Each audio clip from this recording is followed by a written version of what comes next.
Okay, welcome to the Locke Boarding House Museum and the Locke Management Corporation meeting. Why don't we take a roll call? Okay. Do you want to say any of your preamble first from the county, or? First I'll do a roll call to establish a quorum and then I can do the announcement, if that's okay? Great. Okay. So this is roll call. Member John? Here. Member Wu? Present. Member Lum? Here. Member Giles? Here. Member Kirk? Here. Member Prosser? Here. Member Walpole? Here. Member Heath? Here. And we have a quorum with all members present. Okay, thank you. And then, if you don't mind, I'm going to do the announcement. Chair Walpole? Yes. Okay. The Locke Management Corporation, aka Association, L.M.C.A. fosters public engagement during the meeting and encourages public participation, civility, and the use of courteous language. To make a public comment, please complete a speaker request form and hand it to the clerk. The chairperson will call your name when it's your turn to make a comment. To make a teleconference public comment, please raise your hand in the Zoom by pressing *9. The clerk will unmute you so that you can make a comment during the public comment portion of the meeting. The time limit as set by the chair will be the same as in-person public comments. There it is. You may also send a written comment to boardclerk@saccounty.gov and your comment will be routed to the board and followed in the record. So, item 1? Yes, let's do a roll call. Item 1 is welcome and introductions. Okay, I'd like to welcome Tina Maria Talamontes, who's supervising deputy clerk from Sacramento County. She's kind of new to our organization here. She's going to see how we function. And I don't think we need to do a whole bunch of other welcomes and whatnot. We'll meet the folks out there as they come along on the agenda. So how about if we do a roll call? Oh, we established roll already. Oh, That was before. yeah, I'm sorry, I can't hear out of this here. You're okay, sir. Okay.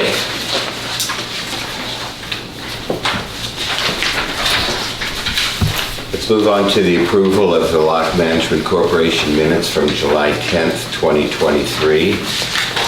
It's contained in the agenda package. Is there any public comment regarding the minutes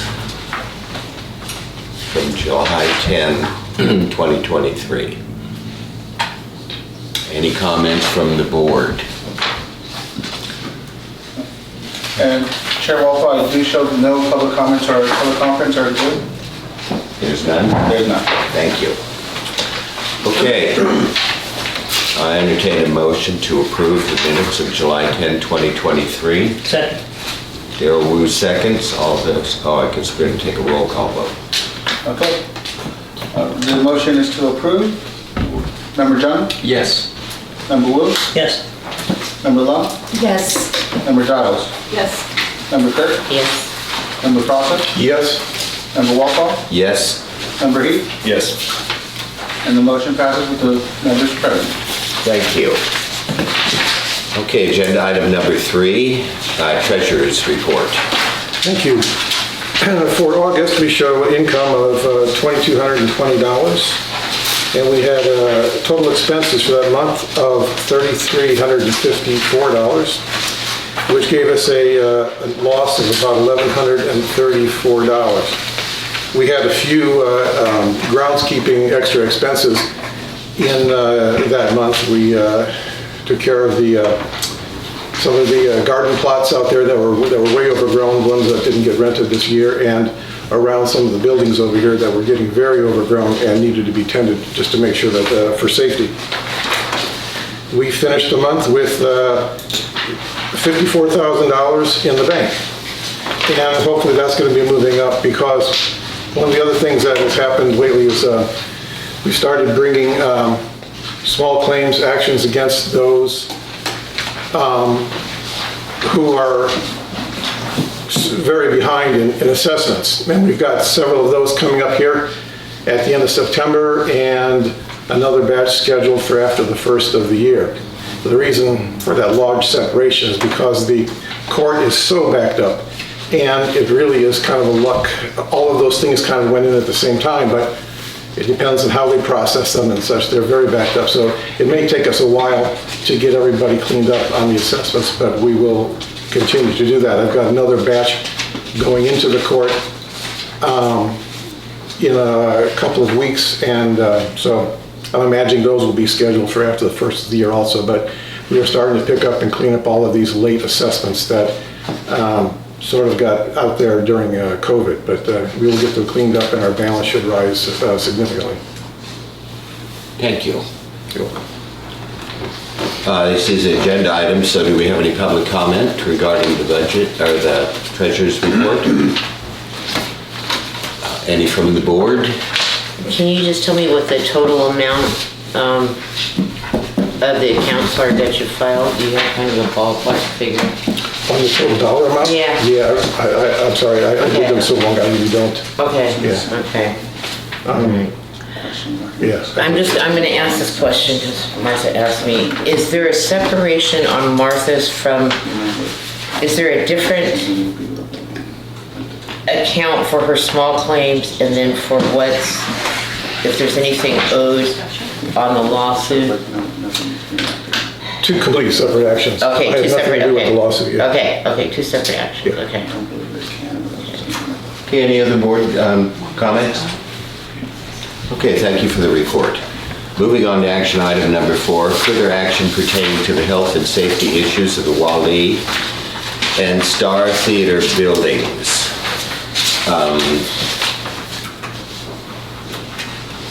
To give you an update on what's going on, we mentioned at the last meeting that the owners of the Wall-E building had a signed contract to mitigate the problem with the pigeons, the broken windows, the feces, and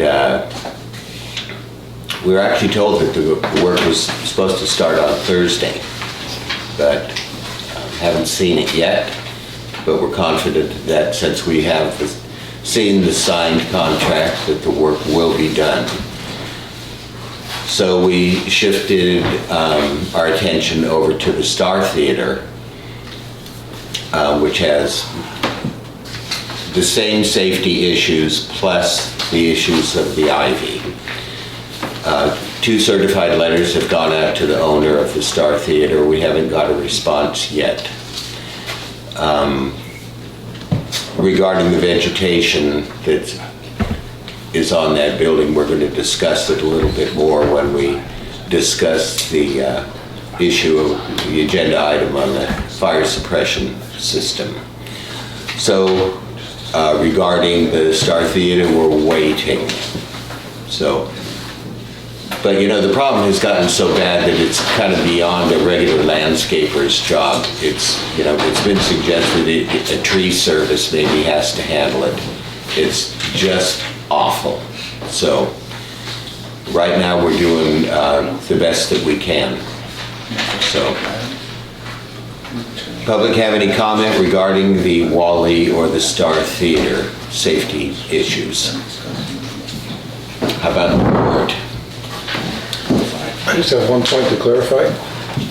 The work that's being done on the Wall-E is not initiated by the L.M.C. The Fong family is taking care of all of that. So we have just been a facilitator for them to put them in touch with people who can do the job. It is Mr. Fong who is taking care of all that himself. Good. So there's contractors that will come out to board up the windows because the pigeons have left.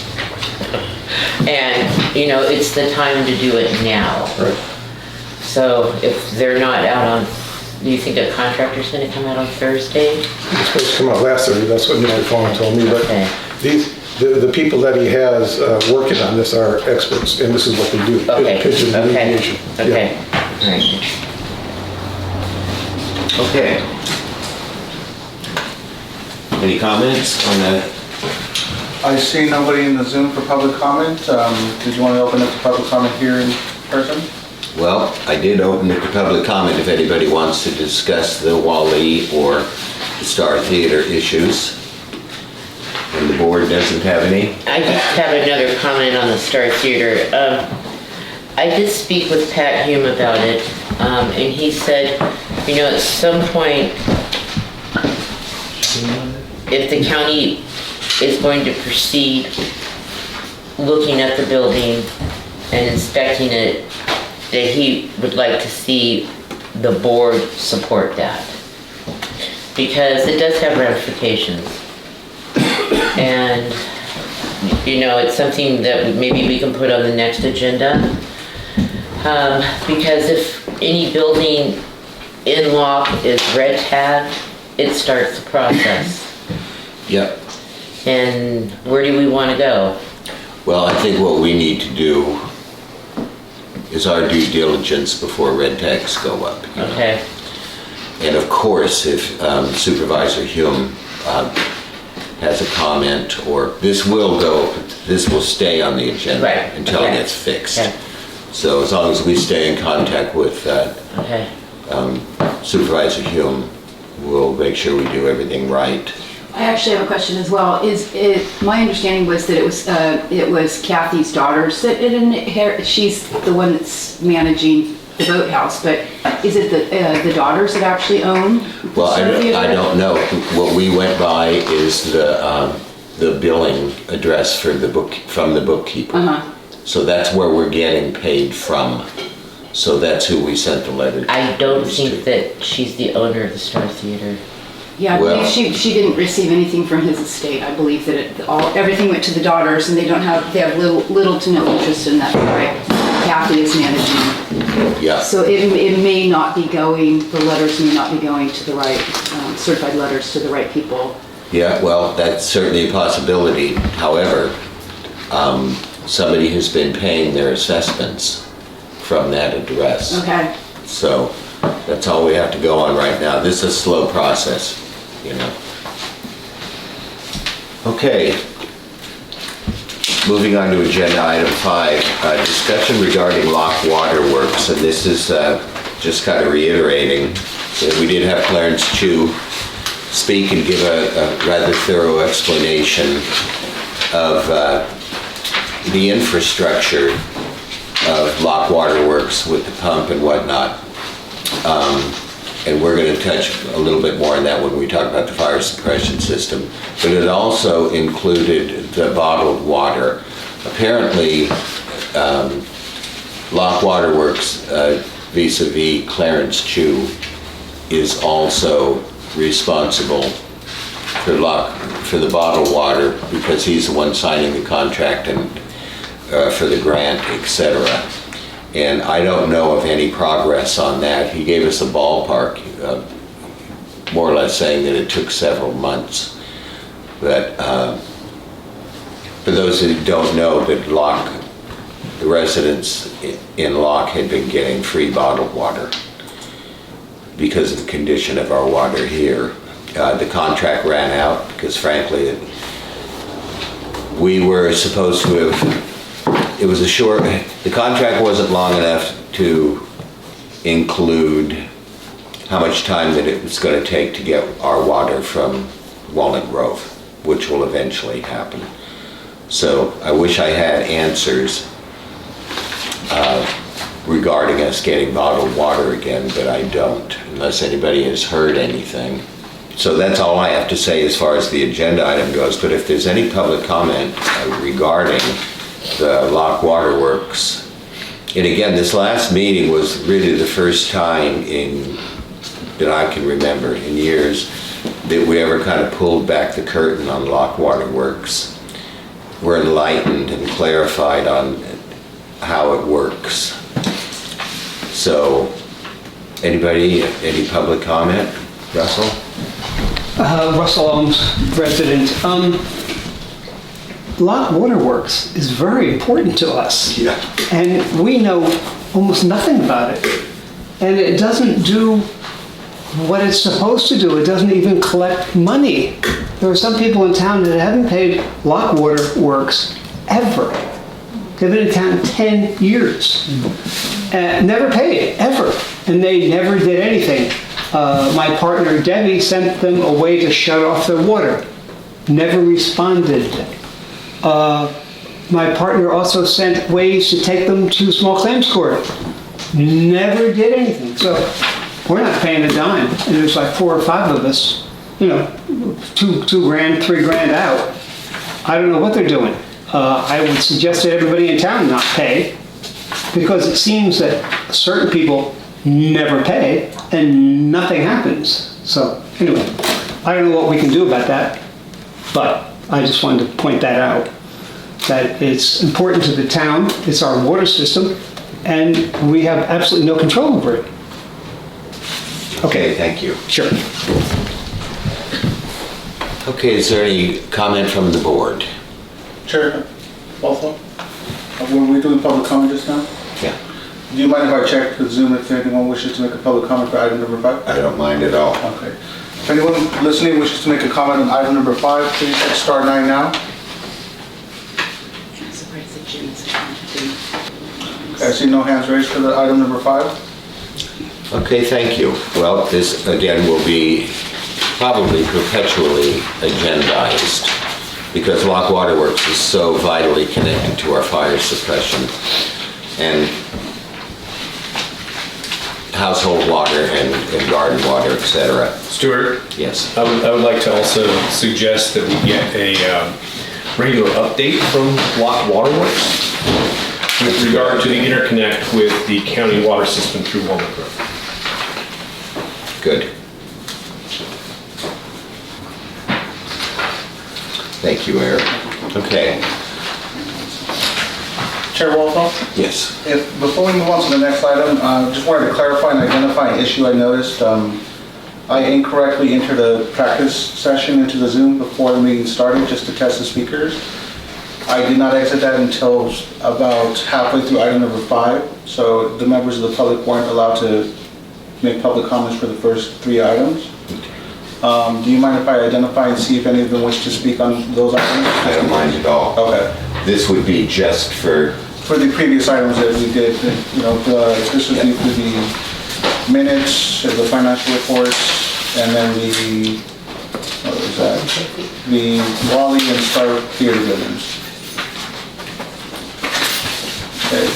Just to check, for members of the public joining through Zoom, do you wish to make any public comments on any of the items 2, 3, or 4?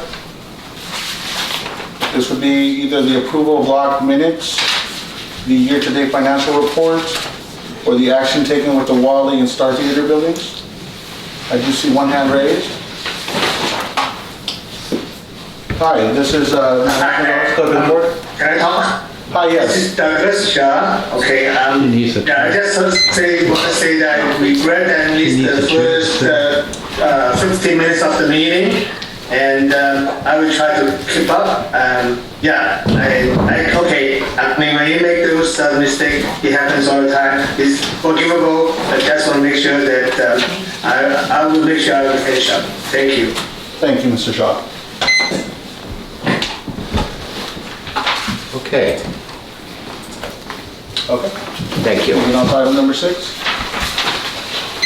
Okay, discussion regarding the Locke, agenda item number 6, discussion regarding the Locke Fire Suppression System certification process.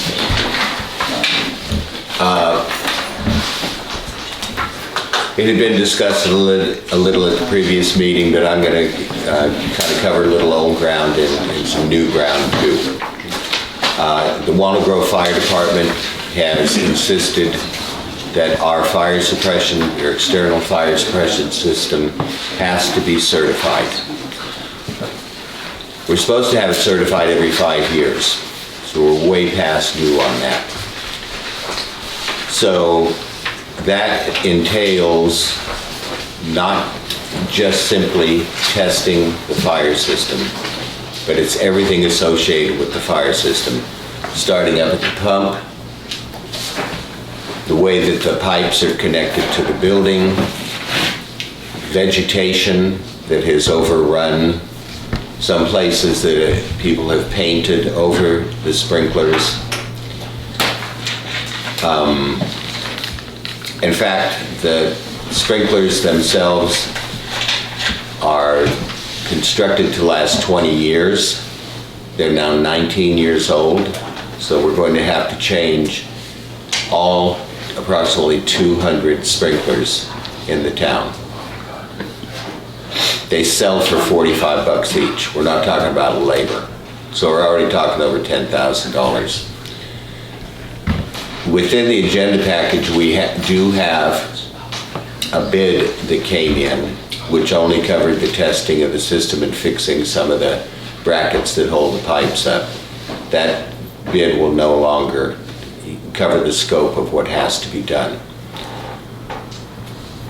If we don't get our system certified, the state fire marshal could take over. Things as drastic as closing Main Street businesses or having to hire a fire guard, like an old Bok man, could be insisted on. So this is a super serious issue. So when we think about vegetation on the Star Theater, which is going all the way up into our fire suppression system, that means that we cannot check that section of the system. As I mentioned, some people have painted right over the sprinklers on their buildings. We're waiting for the next bid to come in. It's very difficult finding companies that certify this kind of one-of-a-kind system, but we've been working closely with Wayne T-Tech from the Walnut Grove Fire Department, and he works with his superiors. Every month they have an update, and from Locke, and Locke is very high on their agenda. This is also why we, as Joe mentioned, that we've had to put out some expenses on dealing with the vegetation along River Road and abandoned gardens and whatnot, because the fire department is all over us. The mess that was from the Yun Chong down to the bridge of the Wally was just a big fire trap. If somebody would have thrown a cigarette in there, it would have certainly taken out the Wally building. So these are nickel and dime expenses that we only have control over on common area. Private property, the only thing we can do is start sending letters. But the fire department has assured us that they will help us as far as mailing out letters and whatnot. It's a serious issue. I wish I had that second bid to give us a ballpark on what it's going to cost. There are some options on getting outside funding that we're pursuing, but we're just in the initial stages, and it's frankly very difficult to take the next steps in that process if we don't have a bottom line for what this is going to cost. I just hope that we get more cooperation than we do like with the garbage cans, because we walked every building and looked at all the pipes and seen all the wires and the ropes and the vegetation and flags that people have tied up to our fire suppression system. And I hope that when these letters start going out, they'll actually do the work that needs to be done. If we don't get some kind of financial help, then just do the math on what might happen regarding a special assessment or, whatever else, that we have to do to remedy this situation. We don't want to get this to the place where the fire department kicks this up to the state fire marshal. So, Joe, do you have anything you want to add on that? You've been involved in all this. Yeah, as Stuart said, one of the things that we can do that we are proceeding with at the moment that is covered under the scope of the initial bid is some of the stabilizing some of those pipes. Some of the brackets have fallen away. Some of them are in not good shape. So those things are being done to try to stabilize and secure the piping around the buildings better. We did have a recommended, more than recommended, a necessary other valve, an intermediate valve put in. I think it was put in right outside over on the side of L's place over there. Did you see that? Yeah. Brock, That's, it's an intermediate vent control to control the water flow to the pipes, to the sprinklers in the buildings now. But these are just things that are initial. The big thing is going to be replacing all of those sprinklers, 200 plus, and then do the final testing. We also have problems out here where the water comes in from the pump into the manifolds or the valves over here. These things need to be replaced also. They're way past their life. And if you walk back there, you can see that they are leaking. And there's no more play that can be taken up to try to stop those leaks.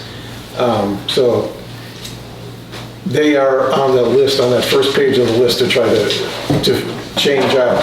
But we've got to approach this thing as money comes in sort of what's important first. And we're trying to do what we can with the money we have, but we still have that other bid that needs to come in. That'll give us a bigger picture, a better picture of the total scope. But it's not that we're not able to do anything. We're doing the little things that we can, but the big things need to be done pretty quickly. Okay, do we have any public comment regarding the fire suppression system? Russell?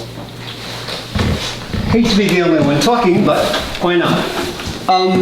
History. 20 years ago, Sean Rooney got that grant for the fire suppression system. He was delighted, $50,000. All the buildings got it for free. He was never thanked once, and it hurt him, just on a human level. I don't see why each building isn't assessed for what it needs. They're private buildings. It's not a public system. They were given to the private buildings. So why don't you have the assessor, the assessment on each building? They're different. Some need a lot of the leaves removed. Others don't. Do the math on the heads and assess the building. I mean, it's private property. They have to step up. They have to be responsible for saving their building. It's absurd that I will be paying for their building on the front. Why don't you come back and put fire suppression on my building in the back? Anyway, that's my suggestion, that you do that. I have a question for you. Tell me the name of the 20 years ago. Sean Rooney. Sean Rooney. Yeah, Okay. it's up the river. And who did he obtain the grant He from? was working through Shaw. I don't know where the grant came from, but he got the grant. Yeah, it was great. It saved the town. Just S-E-A-N or S-H-A-W-N? S-E-A-N. Okay, R-O-O-N-Y. Yeah, Sean and she lives with Adam. And he's still They're only with us. up the river. Okay, 2 or 3 miles. thank you. Sure. Any other public comment? Do we have any on? On Zoom, I do have one. Yeah, Douglas Shaw speaking. Well, the fire suppression system certainly saved my building directly in 2016. Okay, so I had communication with the Delta Protection Commission, and they told me there is money ready at the Delta Conservancy. Okay, under the banner of California Wildfire Emergency Fund. So there is money there, and I have informed Delta Protection Commission to get in touch with Stuart, and hopefully we'll get some funding and take care of this problem. Finish. Douglas, who's the chairman of the Delta Protection Commission? Bruce Blodgett. I've been in You've been talking to communication. him? I've been talking to him, yeah. Okay, That's one of several options that, okay. so. Did Warren T-Chuck have, did he mention any grants or any agencies? No, but what he helped with was finding Someone to do this. to do the job because it was extremely difficult. Is there a timeline for action from the fire marshal? I mean, do we have a deadline for getting all of this taken care of? I haven't been given a deadline, but they are having the meeting with their governors or whatever they call them. They meet once a month, and it's the 20-something.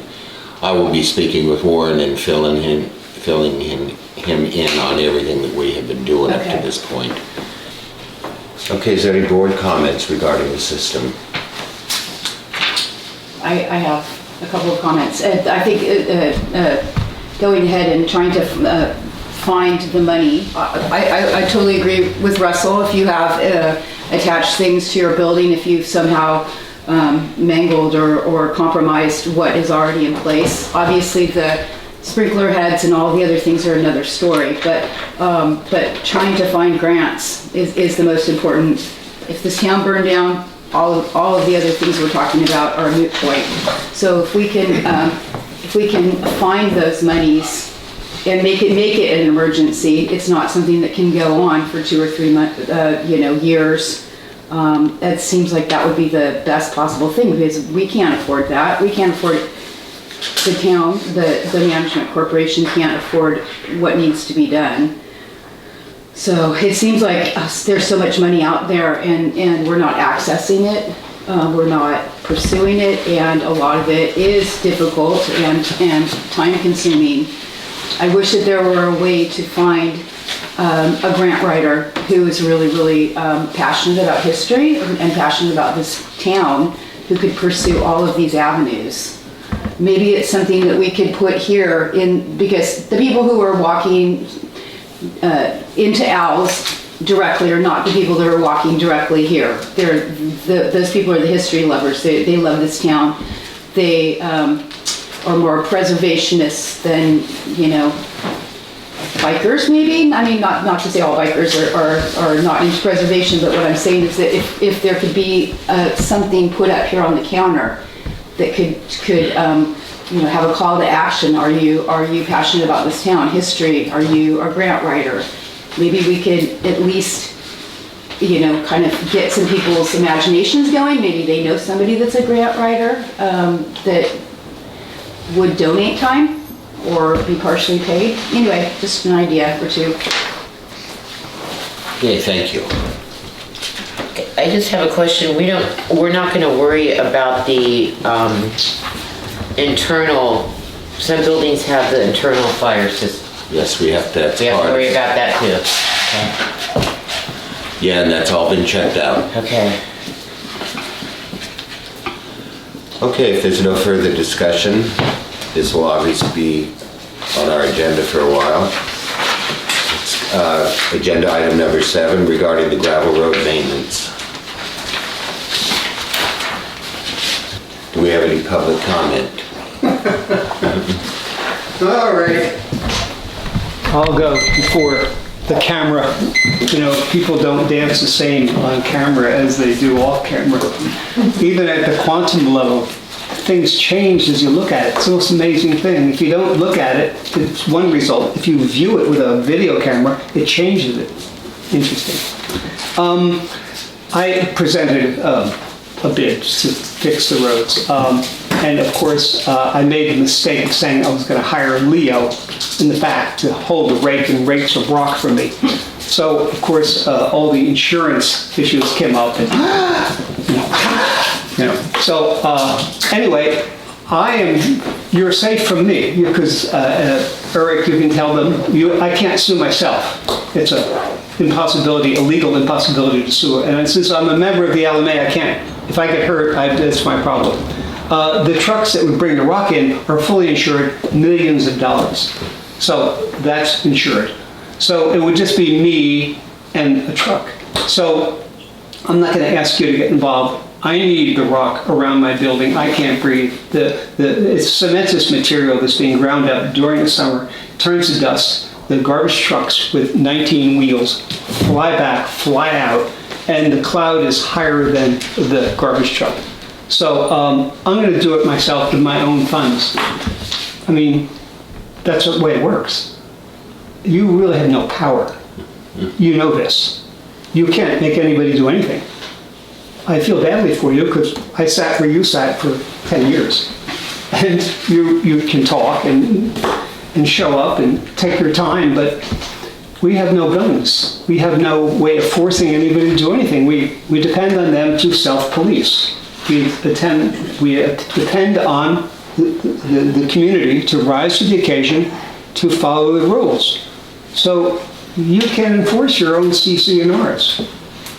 Anyway, so I just wanted to tell you that I'll fix the road behind where I am. And then I guess Lisa will find out if at some point the county does indeed own, they can take care of the whole front. Matthew has, they've sent somebody out there and then put a scope of project in to review that area, the front here. Yeah, the front area, which is their property. Yeah. So, and I won't go near that because I wouldn't want to touch. Like I don't go behind onto state property where the state park is. I will not drive on that park just because it's state owned and I don't want to do anything or touch it. Anyway, Thank you. good luck. Any other public comment regarding the gravel? Do we have anybody on Zoom? Would any members of the public, and don't even via Zoom, like to make a comment on item number 7? Please hit star 9 now. I see no hands raised. Okay, how about any board members want to discuss this? Comments? So is this on common property, common ground? The road he's speaking of? Are you asking me? Yeah, I mean, are we approving that he does his own project on common ground roads? The board hadn't got any action on that. Okay. It was his comment.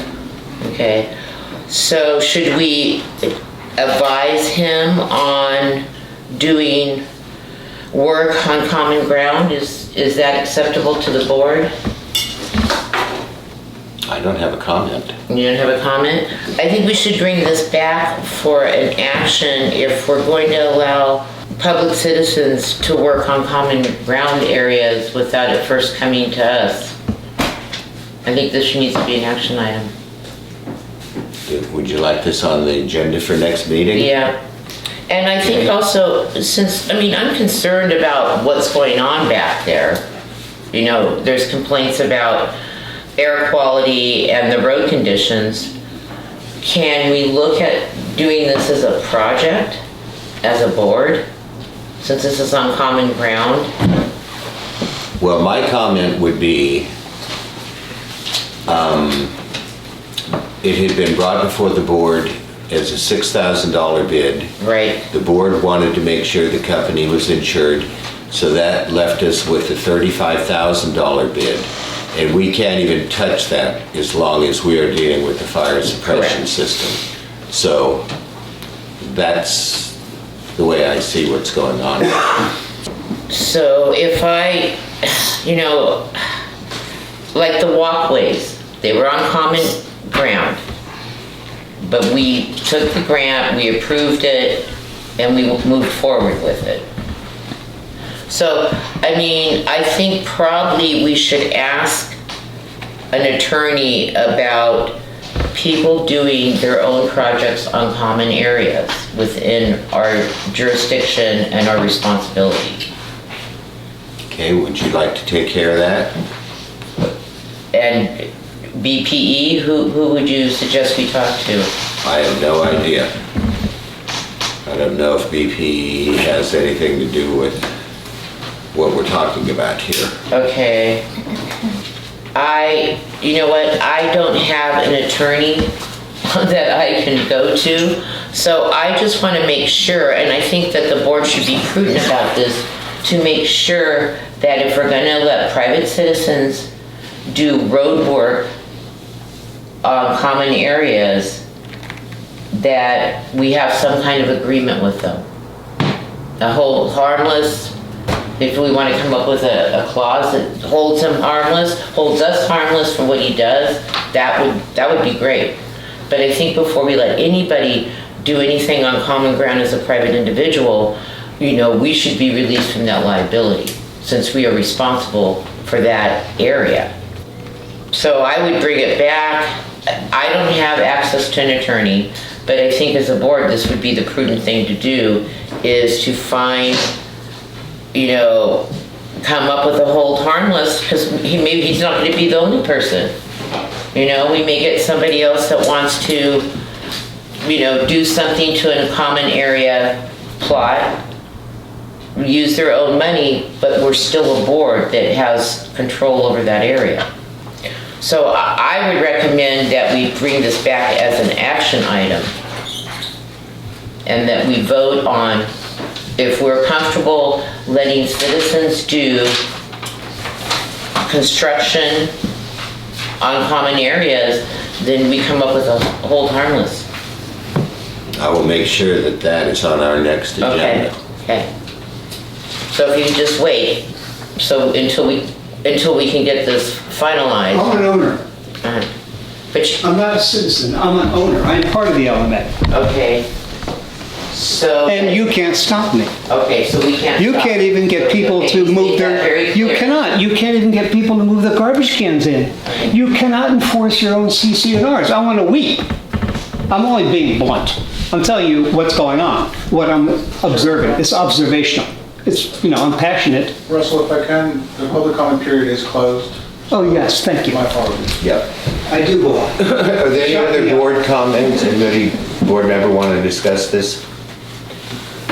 Okay. Moving on to agenda item number 8.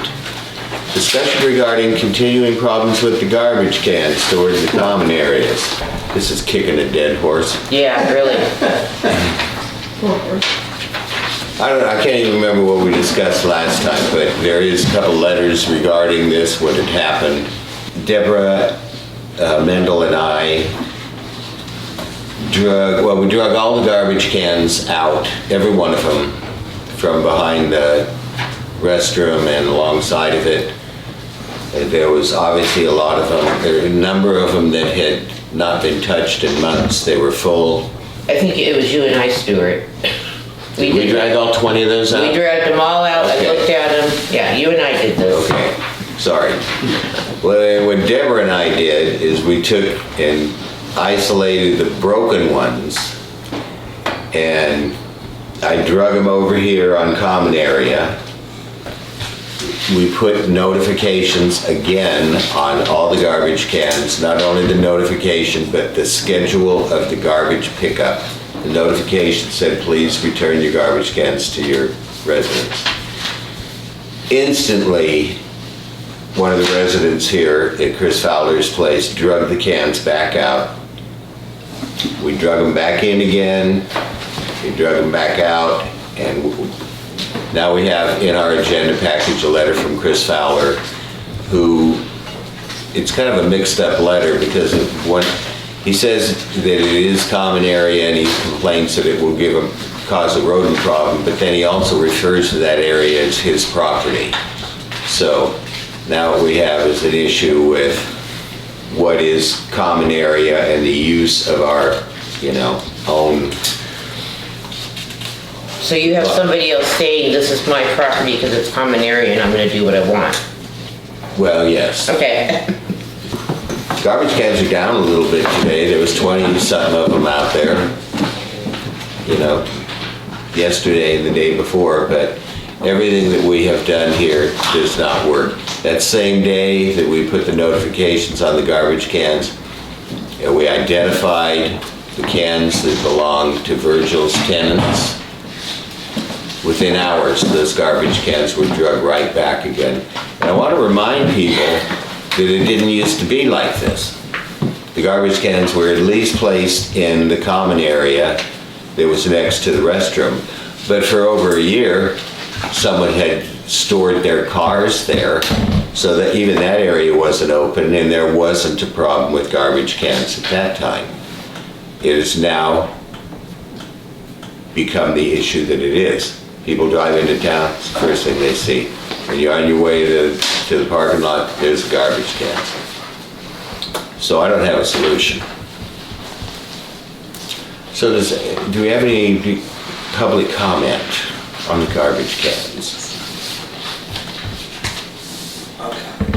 Brock, I think you just came up first. Say something, somebody. All right, well, first, I'm not familiar with the garbage can argument that's been going on for a while, but it seems like maybe, for example, Chris, I don't blame him. You guys moved a bunch of trash right by his house. I wouldn't like it by my house. And that was action done on common ground, just like he did, so vice versa. But I think you could find somewhere, there's no spot you've brainstormed, like even behind the bathrooms, is there a room there where all of them could be stored? Then the smells are all away from somebody's houses and all back there, and then they can bring them out.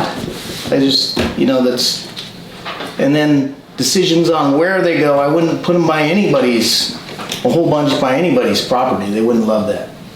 So, I don't know. I don't know if the board's already discussed that location or not, but it seems like you could find one location in all the They land. weren't there, they were behind, it's way too many for them. I mean, and most of them were damaged, many of them were damaged, and with various dead animals, debris, it was getting really bad, not being taken out, not being taken care of. So yeah, there were more cans that could fit literally behind the bathroom. Behind the bathroom? Yeah. And with the numbers down, or is that still? And then there's also on the other side, hidden, so you don't see it right away. If you put it on the back side, then nobody sees it. They drive right by it.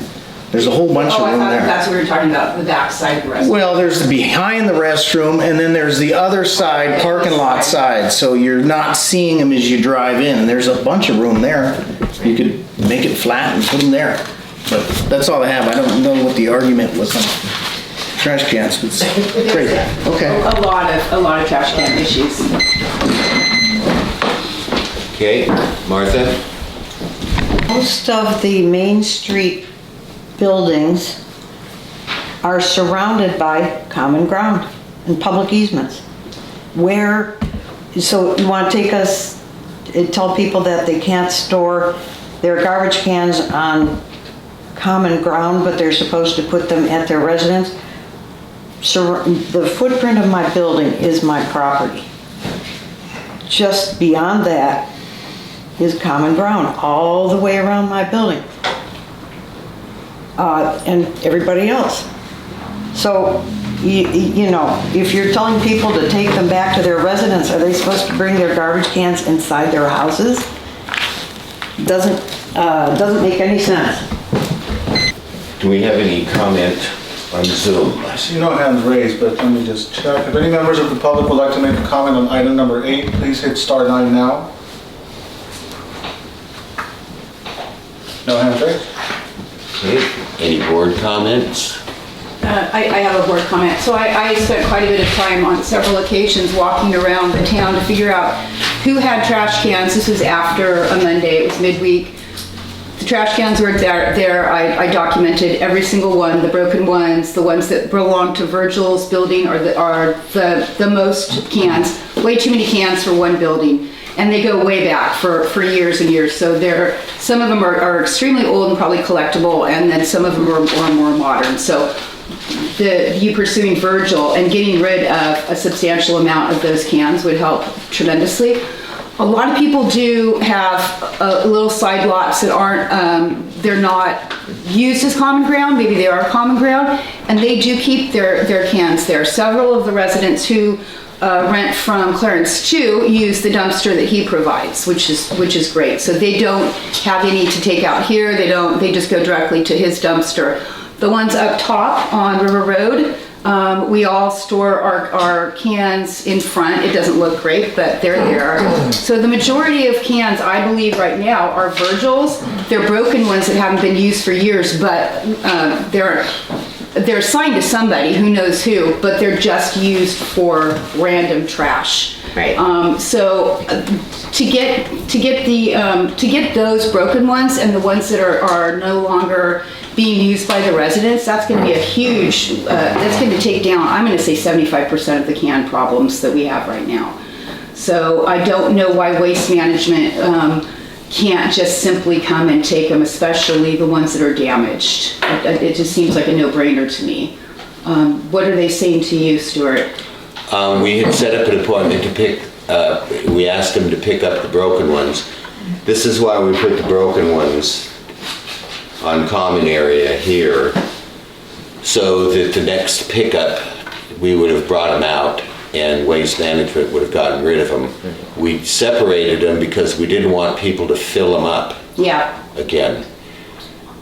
We even went back out again and took the broken ones and turned them upside down for Waste Management to pick up. and they didn't. And this was how long, how many weeks ago was that? Last week, Last week, yeah. So it's waste management now that has to do something. at least for the broken ones. For the broken ones. And then Virgil's just need to be taken down to a smaller amount. There used to be, Virgil's cans all used to be right behind his building in the alley. One of the tenants now parks there, so. But they're still there. There are 3 of them, Right, usually, right and there. I've talked to one of the tenants there, and he's like, look, when I first came here, there were garbage cans all over. He goes, we only have a couple now.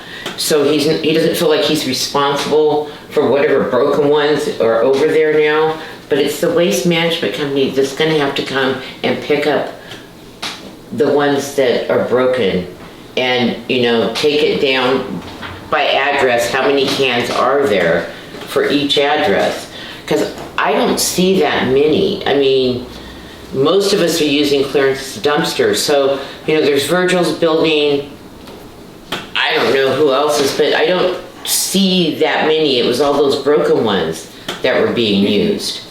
So I think if you can get management to pick them up, I think it's gonna solve the problem, because I think Virgil's people come and take theirs.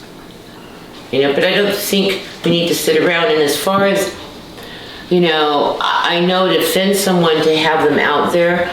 I've never had a tourist or a visitor complain about the garbage cans. I've had them talk about the pigeon poop and the broken windows and the falling down buildings, but I've never had one say anything about the garbage cans. I'm a docent on the first Sunday of the month. When I'm parked out here on Sundays and I see a line of garbage cans and visitors passing by the garbage cans, it's very unsightly. We're at a place where Virgil has 4 units. I would make recommendation that he only has 1 set of garbage cans. Granted, County of Sacramento had given us another can for green waste last year. So each household has 3 waste cans, and that's a lot of cans for 4 units. I would Right, and make they don't have, recommendation and they don't have for any, one any set garbage, any for green there. Virgil, and the rest, waste management, take it away. Well, But we still need 1 set near the restroom area. Well, If yeah, have and we need visitors one that set come, for, the L.M.C. doesn't if we even have one. 1 set near the restroom area, that would be a public area where people can put their trash. Right, but you still have to deal with the reality that these people pull it out the day before. Well, if we reduce Virgil's cans from 12 to 3, Right, that would be a solution. Like I said, there's a problem with waste management picking these up. They're not being paid for. But I don't know how we're gonna solve that. You've called them, asked them to pick it up, they haven't done it. Correct. Can I make a suggestion? My suggestion would be that we follow up with Waste Management, Cal Waste, whoever they are. Yeah. Have them pick up all unpaid for bins. Right, Get them out. right. And then we can see what it looks like. And then to Honey's point, maybe we need to reduce the number of bins per property, regardless of the number of tenants in the property. But we should do that after we figure out what it looks like, after we Right, figure right. out the broken and unsubscribed bins. So we'll continue on with the garbage. It'll be on the next agenda. You want to follow up with waste management? I can do that. If you can Okay. get me, Stuart, I know you have a lot on your plate, if you can get me the information that you have. All you gotta do is look up waste management. But I You got a mean, phone number. whoever you spoke with originally about the pickup last week and they didn't, Oh, Yeah. any information you have, otherwise I Okay. will. Okay. yeah, they're not very interested in what we're talking about here. So, Okay. okay. Moving along. Discussion regarding the maintenance of River Road, levee, and garden areas. The only reason I put this on the agenda is because last meeting I said I would put it on the agenda. Because I said that these things needed to be done. Again, the fire department has been giving us a heads up about vegetation that was a fire hazard. And I clarified that we, as the Locke Management Corporation board, can only immediately deal with what's on common area. So that's what we did. I had mentioned that we, cleaned off all the way, from the Yunchong to the Wali. We even took care of part of Wali that, we didn't have to take care of, but it was just a nightmare. There was a fire trap leading right to that bridge. We also took care of the community gardens, and there was also a walkway in between the medicine shop and Dustin's garage that if push came to shove, we could have insisted that they had to pay for it, but when the fire department saw that, because it's supposed to be accessible by the fire department, it was completely overgrown, and even when we had the vegetation removed, there was still wires and ropes tied to the fire suppression system. We have to get everything off of the pipes of the fire suppression system. And then we have to get the cleats put on, etc. So anyway, that's why I put it on the agenda. There's not a whole lot more. Everything else that's on common area is being handled by our regular maintenance guy. But if those issues come up, especially during this critical time, we have to get them handled. So, are there any public comment regarding the cutting down vegetation on common area? Martha?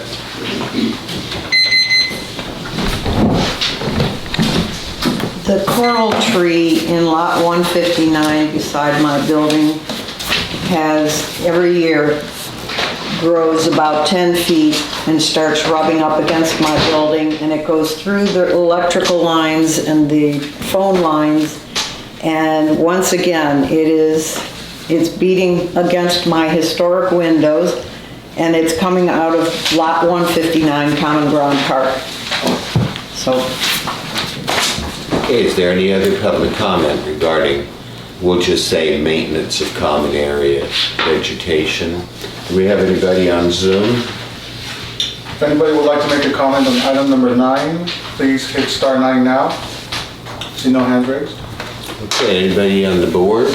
Yeah, I'd like to make a comment. I think all the rains from last year, both of the trees in that lot have, I can't tell you how many feet they've grown, but it's substantial. I tried to get the lower branches, but I couldn't. You're gonna have to get a professional because it's pretty high up there. It's quite a bit above her second story, above her roof even now. And it is pretty substantial. Okay, we'll give a look at it and go from there. Okay, agenda item number 10, discussion regarding the Locke archway text. Okay, Walpole. Yes. Before we go into the item, I know you had a question regarding this one. I did identify that he would have to list it as an action item to make an action. Okay, good. So this is just a discussion item, so it's not votable. But as we discussed last time, we're ready to put some text up on the archway. So we can discuss it. Do we have any discussion regarding the text to be placed on the new archway from the public? Anybody on Zoom? If you're looking to make another public comment on item number 10, please hit star 9 now. I see no hands raised. Okay. I'd like to just say that it's short and sweet. That's what I'm after. We don't have a lot of space there, which is kind of nice because it means that if we have something short and sweet, like Locke, California, established 1915, it could easily fit in there. We would use the appropriate font. So this will be agendized for the next meeting. So we can certainly discuss, though, if anybody has other ideas or suggestions for what would go on the archway. So, any board members have a... And it'll be an action item, correct? Yeah, next time. Okay, well, if there's no comments on that, Let's move on to agenda item number 10, regarding the final map of Lot A, or portion of Locke Road. Chair Walthall? Yes. This is item 11, just wanted to clear for the record.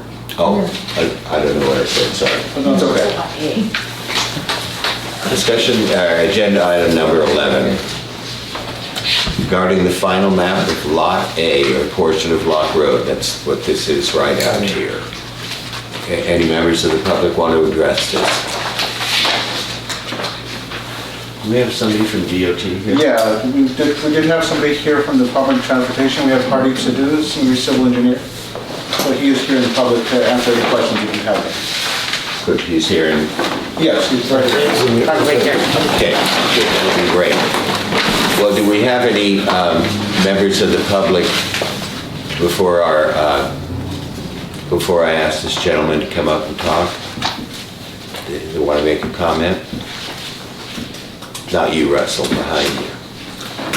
I'm just here to answer any questions or take anything back to the county, so. Yes, if you wouldn't mind, could you give us 3 minutes? And it doesn't seem that we have public comment, but I know we would have board comment. I myself would like to know,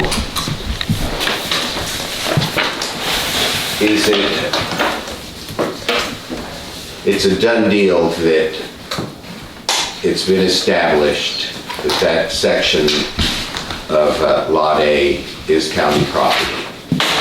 This is true?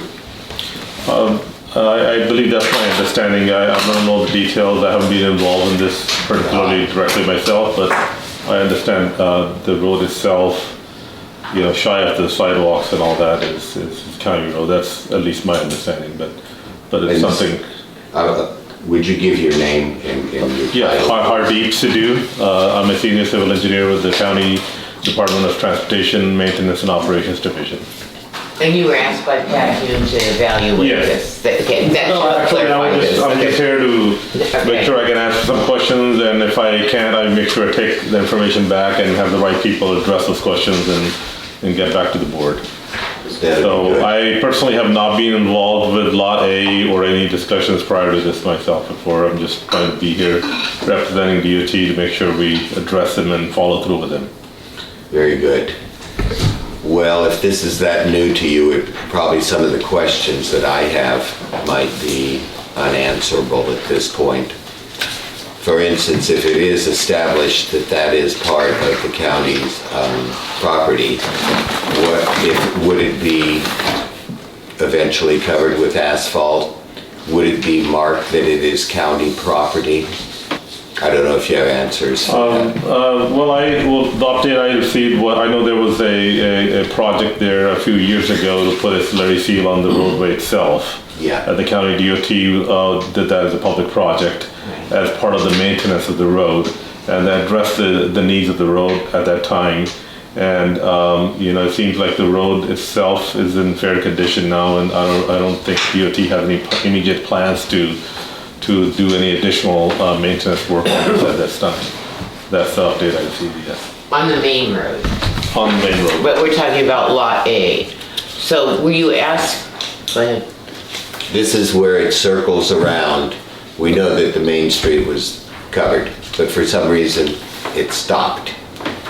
But the road that leads to our public parking lot has now been established to be county road. It's quite a problem with potholes.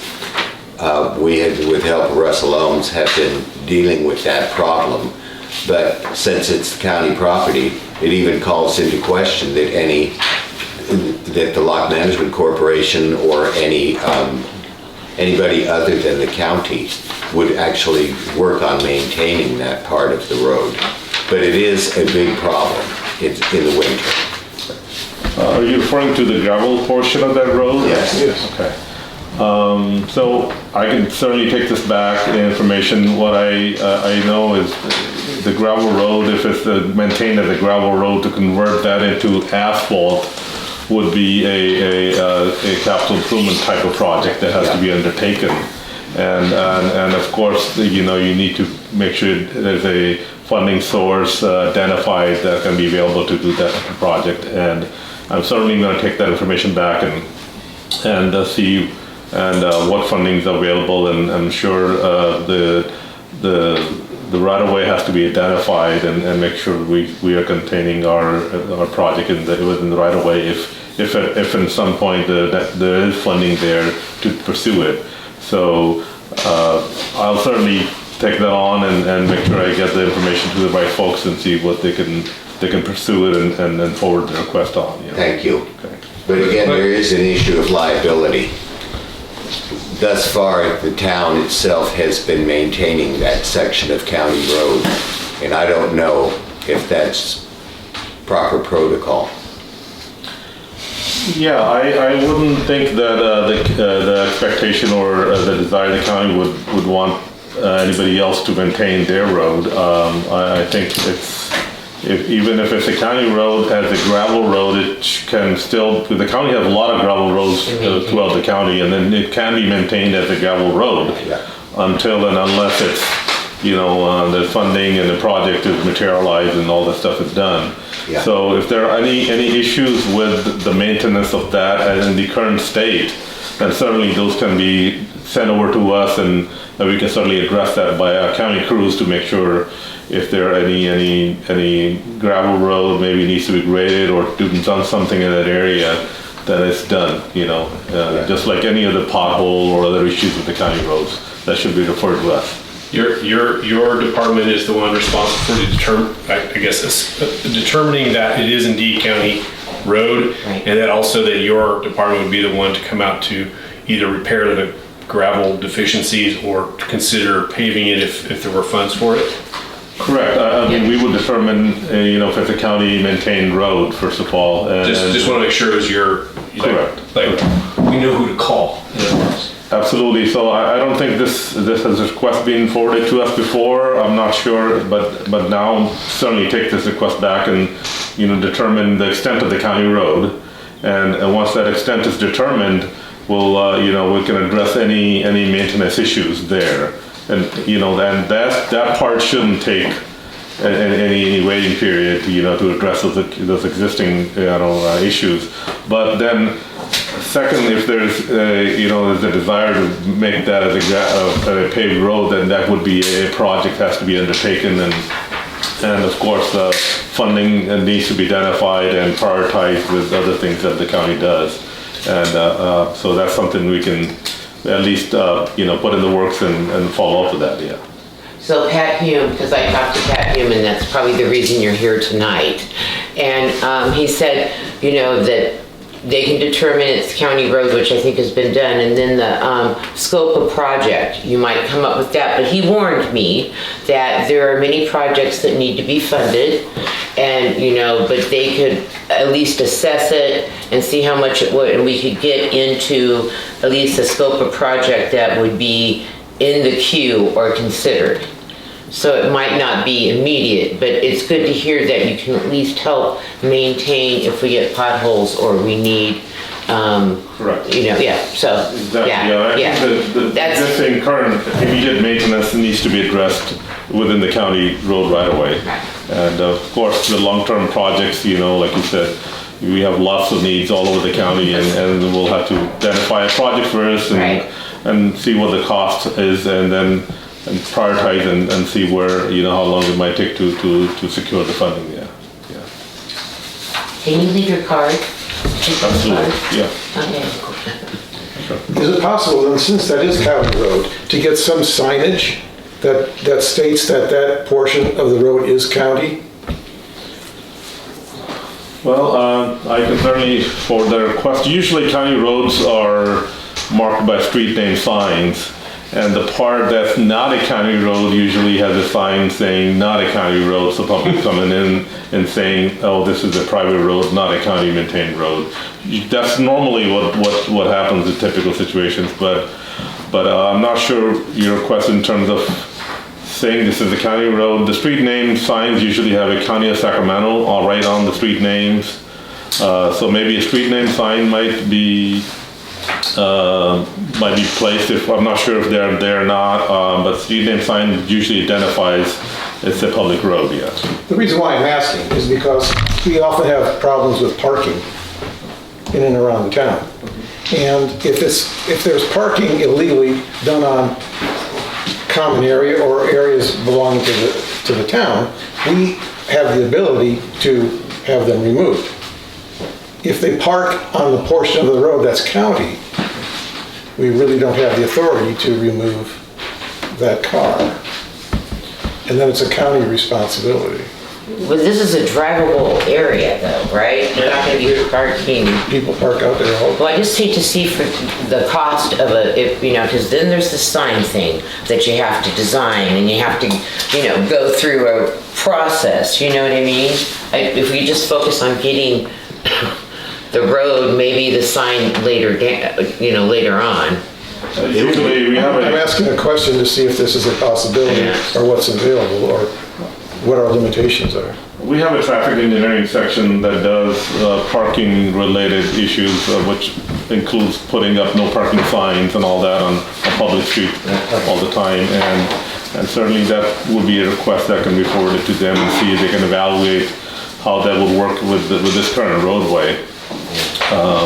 But then the county does have parking enforcement as well, so the county sheriff department does parking enforcement, so that's something that can be called.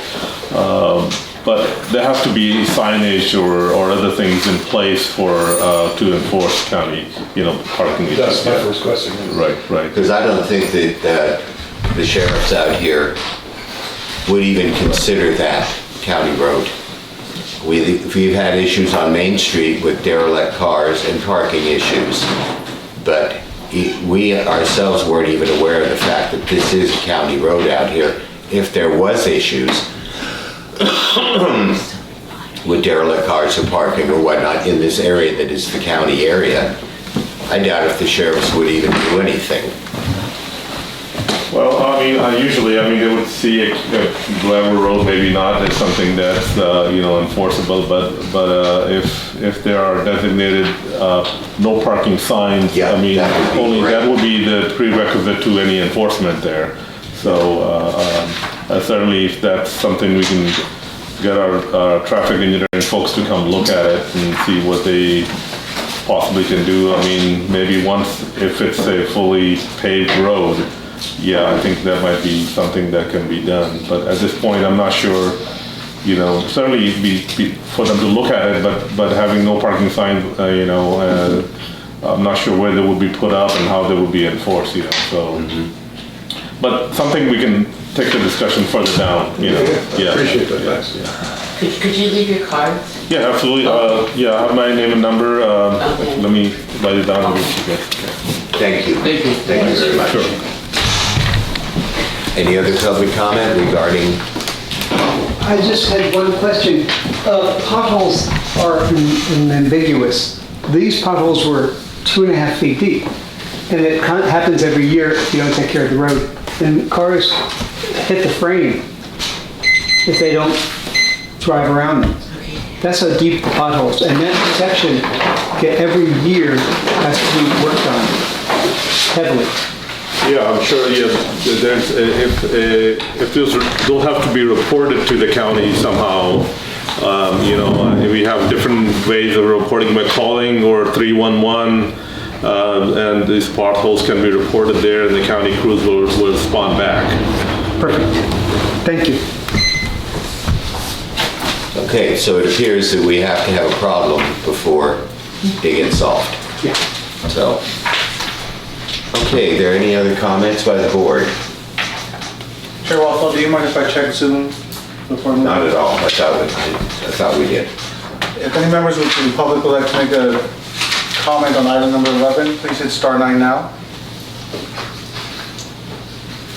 I see no hands raised. Okay, thank you.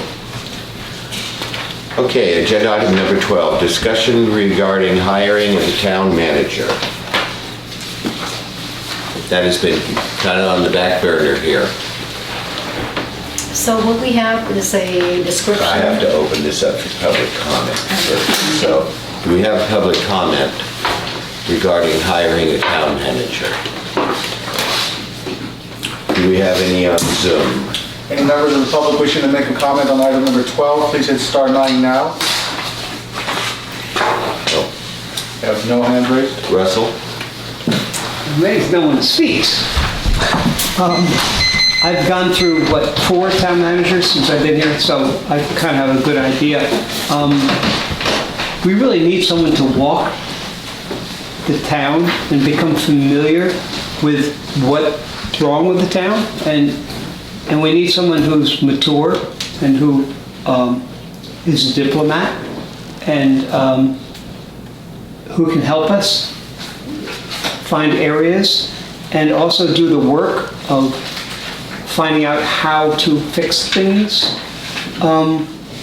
No one's looking at the town. The town just falls apart.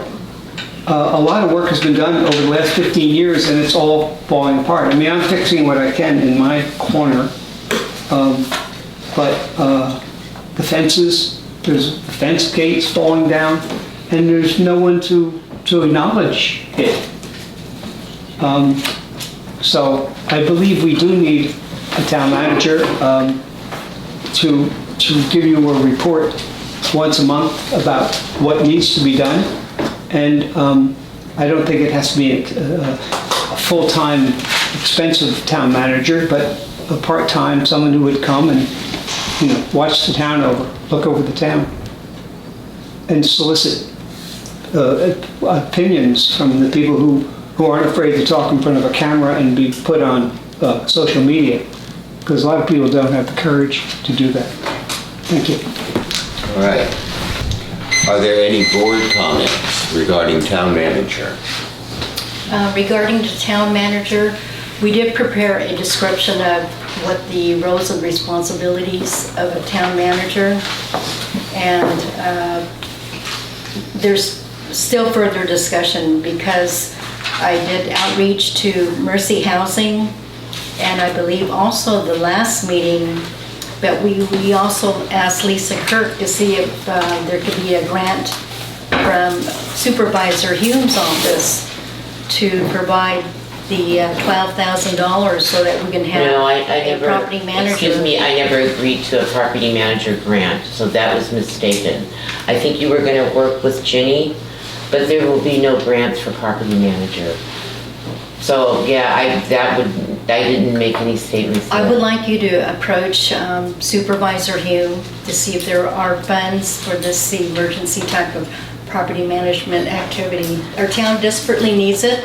We need a professional to take care of our town. I don't think that we're considered a CID and an HOA, and public money may not go for an HOA town manager. We got money for the walkways because that's common area. And, we are a public entity / HOA CID. But if you want me to ask him, I will ask him about, so this is a contractor position. But I'm going to say, out of what I've seen in grants, in my experience, we're probably not going to get a grant for a town manager. That's why, us all volunteering has been really important. And even the common ground that needs rock and gravel, I would much rather see us spend money that area than I know this, than doing a town manager. I will ask him, but in my experience, probably not gonna happen. I'll try.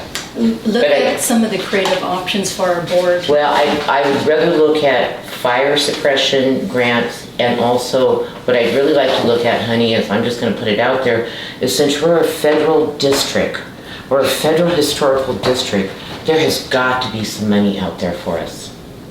And I've never been down that road, I've never looked at federal grants, but that's really where I think, and I don't have the time to do this right now.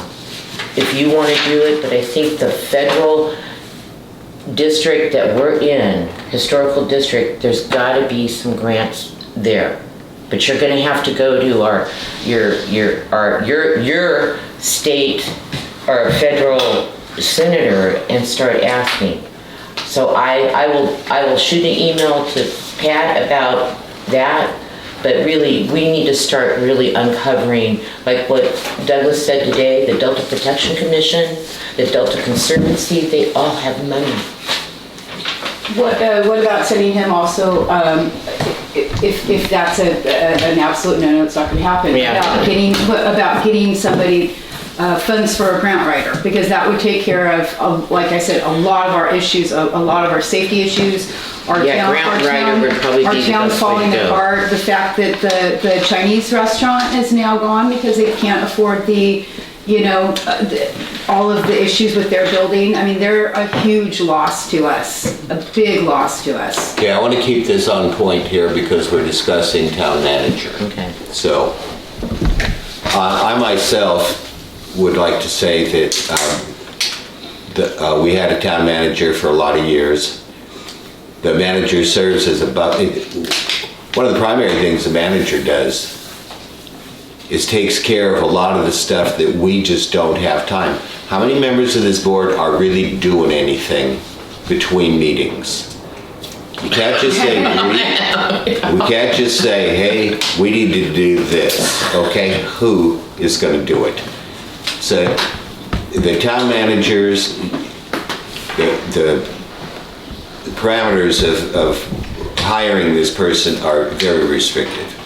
It's 10 hours a week, it's 25 bucks an hour, comes out to, $1,000 a month, part-time, just go hire someone. Well, first of all, where do you go? And the outreach involved, and then the interview process, it's not just one of these, well, we need to do this. But I can say that, some of us, our plates are pretty damn full right now. And this issue of hiring a town manager is a big deal. I think what we need is to have some sort of agreement on, do we want a town manager or don't we want a town manager, and then go from there. Lisa doesn't want one. I was not saying I don't want one, like I said, I would rather see a grant writer. And Shirley used to do all these meetings. We didn't have Sac County coming out here and doing these meetings. She did all the meetings, the agendas, and the minutes, set it all up. So, but I really think, we need somebody that can write grants. That's what I said, honey. I think you might have kind of misconstrued that, but I said we need a grant writer more than we need, we can still be bumping along. I don't like doing all the things that I'm doing in between and helping. I mean, it impacts me. I clean the streets, the Department of Transportation, I'm doing what I can. There's some other board members on this board, if somebody wants to look into, work with Douglas on the Delta Protection Commission about grants, I don't know what to do about a town manager because it's an expense. Yeah. Is there anybody that the Locke Foundation regularly deals with who's passionate about this town, who's maybe retired and has a little bit of extra time that would be a good candidate for the town manager? Could be somebody on the foundation itself, or a frequent visitor, or an enthusiast. Can you guys think of anyone? The Locke Foundation? Yeah. No, I don't know anybody. We want to have somebody that's kind of, well, first of all, not from this town and insulated. Yeah, no, I get that, but somebody who's passionate about this town. It's not just a random job. It's about all of the issues that we have historically and interpersonally. I don't know of anyone. I mean, maybe Seems like it'd be one of those things. It's been done, you put up notifications and you get people interested and then you interview them, etc. And that's a process that I would think would make sense. Relying on grants for a property manager is, yeah.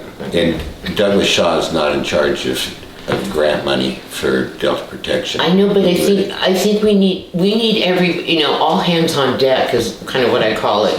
Whatever issues we've had with one another, we're to a point that we've got to figure this out.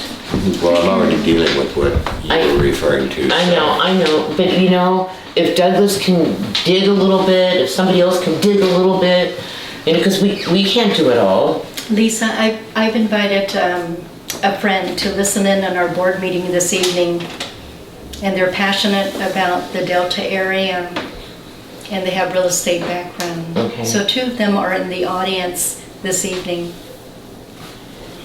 Oh, to listen in. Yeah, I know Issues Ruben, of our I know town. Ruben, yeah. just observers or public commenters? Any public comments? You're more than welcome. Okay, fine. A little of all the above. My name's Ruben Sanchez. I Do you grew up- mind coming up to the podium? Oh, Yeah, sorry. I grew up in the Delta, I grew up in Cortland. And what is your name again? Ruben, like the sandwich. Sometimes tasty. Sanchez. Good. Both my parents are born in the heart of Mexico. And then I say I came down from the heavens. And I say I got my PhD early on, about 6, 7 years old, because I'm a professional Hispanic dancer. Good for you. And I would dance a jarabe tapatio way back when. And historically, I would ride my horse since I was 3.5, close to Walnut Grove, but not in it because I get in trouble. The Pocket, Elk Grove, crossing the bridge, and go to Clarksburg. I got to know the area somewhat, and I've done that since I was in kindergarten. And that was a long time ago. That was a beautiful area. My background also, what pertains to this, was in the title and escrow business, particularly in the title end. I've been a broker for over 46 years, but I've gotten onto some of the things. I want to launch a nonprofit out of Cortland that applies to the Delta. I've been on the Sacramento River Delta Historical Society for 4 years now. And I have a lot of respect and appreciation for what you're doing and others and the other societies, Elk Grove, West Sac, what have you. And what I've seen in putting subdivisions together and dealing with builders and developers, multi-county, is the idea that a lot of some of the things, there isn't a lot of communication. There's issues with communication in every department, from the Department of Real Estate, the different counties. And I got to see this because I oversee some of the department activity, and that, like San Joaquin County had a lot of trouble in their recorder's office. Get an idea of the history of what communication there was and what's on the records in the county as far as what's going on has to be asked. And I think there's just like the idea of garbage and working with the entities that work on the different issues. Even the police department sometimes have a better idea of who the one to talk to that can communicate. So it's the idea of putting the feelers out to the different departments and then getting feedback to which ones really are willing to say something, but they don't want to get into the politics of their own companies or departments, whether it's state, county, federal, whatever. And that's the thing that's just been amazing. And some of the things I saw that I was able to procure developers way back when because of how to communicate with that, with the Department of Real Estate. So it's the idea with every county and state entity that's out there is this has come up somewhere in another facility, and where the attention to me is the idea for what the purpose is significant. And the idea to where what my parents experienced as far as racism and the idea that being somewhat on the white side, we hear a lot of the open racism say about Mexicans, but what I've experienced growing up in the Delta, where there was so much Asian activity in Cortland, that I was a bit of an introvert. I'd go to the library and study Buddhism. As a Catholic, I was very curious, and I'd often get in trouble because I'd ask questions. I thought maybe the thing of young Sheldon, that they were copying my story. And the idea of asking questions, that I said, well, if the church does this and this, but I found I'm very Buddhistic sensitive to the art of listening, the art of asking questions, and I found that working with the state and city and the garbage department, talking to some of those guys, end up saying, well, this is what we do over here, and this is what we do. So the right questions, I feel, It's been short of really asking the right questions to the right entities. And the guys that are on the road sometimes know better than the people that are in the administration. So it's the idea of talking from different angles and getting the feedback. And I gotta believe there's been other developments akin to Locke that are haphazard. And the thing is, they've gotta have maps that show where the line ends to the private property to what's county. Yeah. And when that hasn't been asked or researched, Well, it was asked, so, and that's what's being handled. Are we still in the town manager? Are we still? Yeah. Okay. So, thank you very much. Thank you, Ruben. Thank you, Ruben. Sure. Okay, any other public comment? Martha?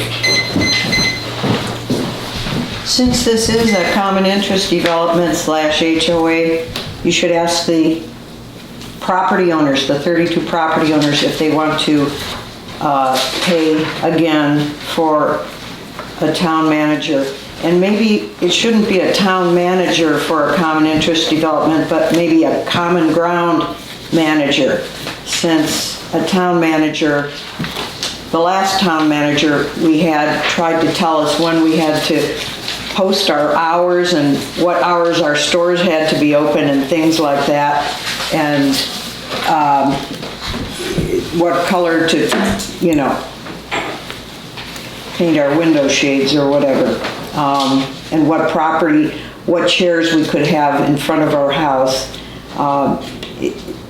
It shouldn't be, the town manager for a common interest development shouldn't have jurisdiction over anything but the common ground areas.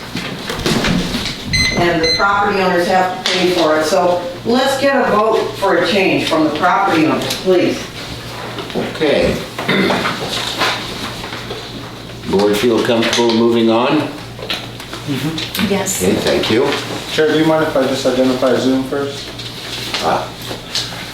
Would anybody joining via teleconference like to make a comment on item number 12? Please hit *9 now. I see no hand raised. Thank you.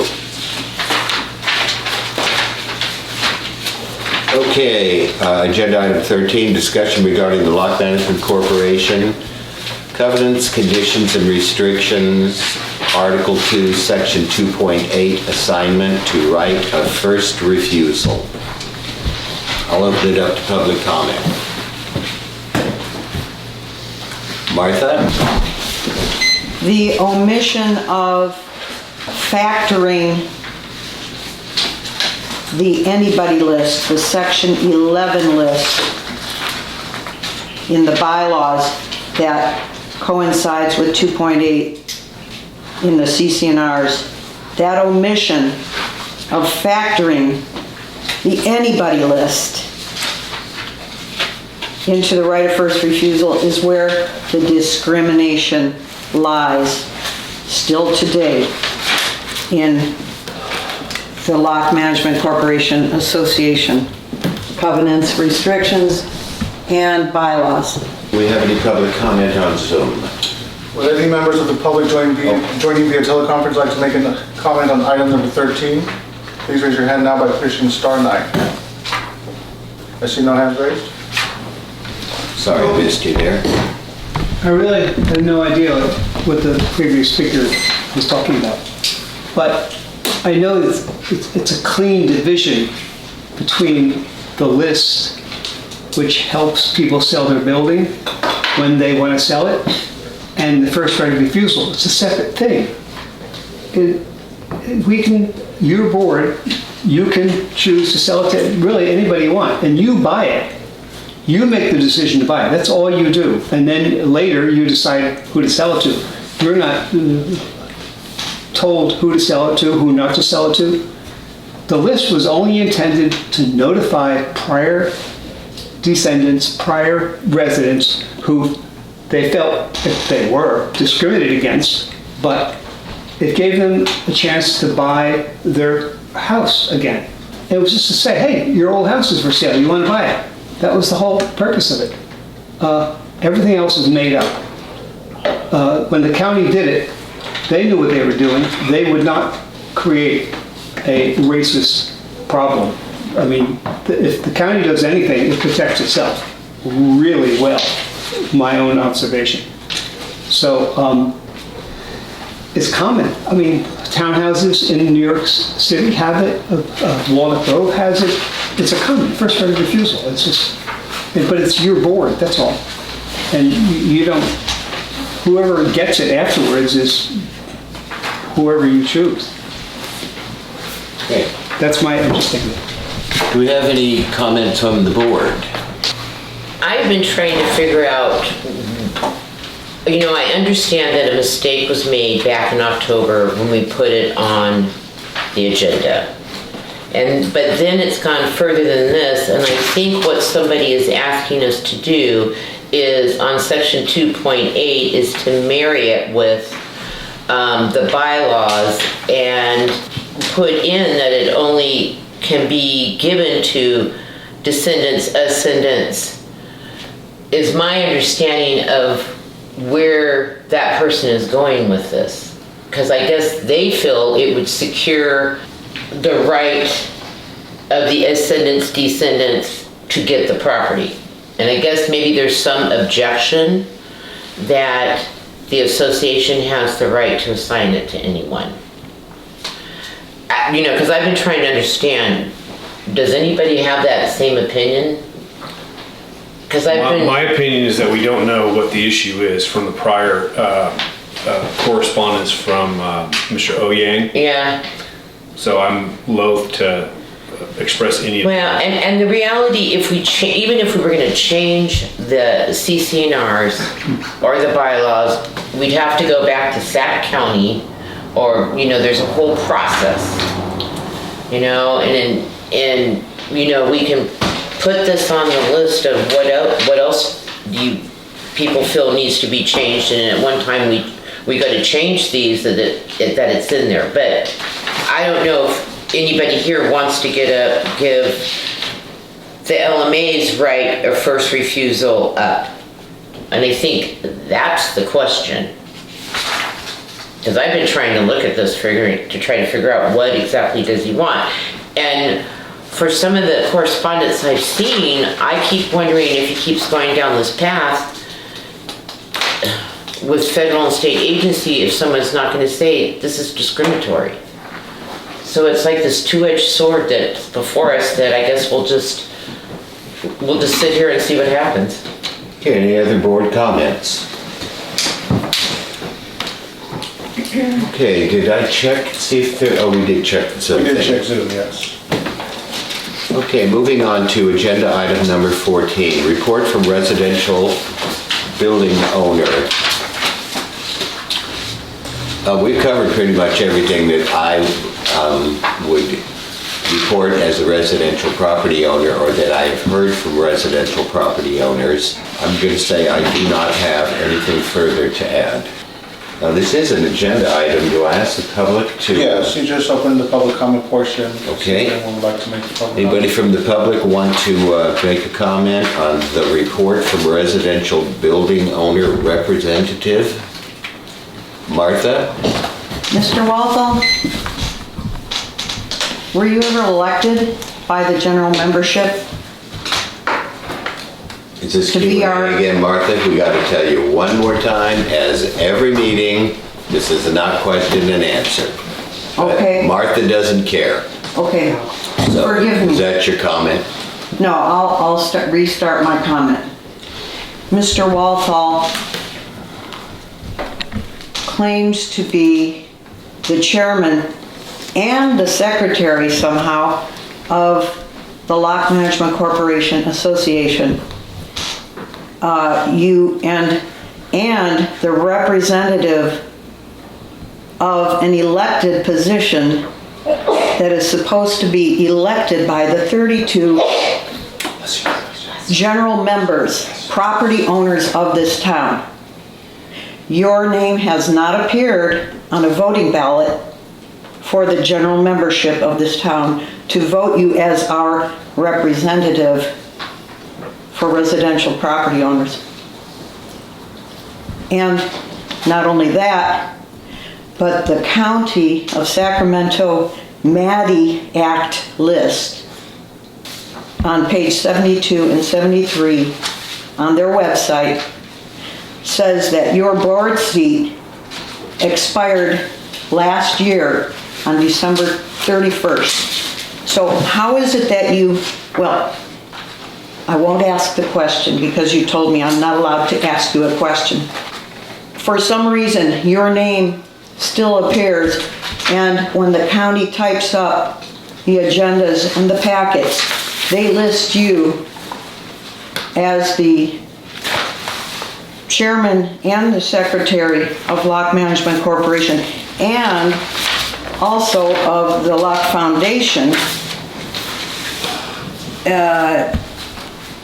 It's very questionable that since there are no elections and this board seems to not want to have elections because you wouldn't want to have the property owners actually vote for its board members. Common interest development should be seated by and elected by the general membership. It's code section 5105, California state law. I can't understand how it continued. Not one of you was elected.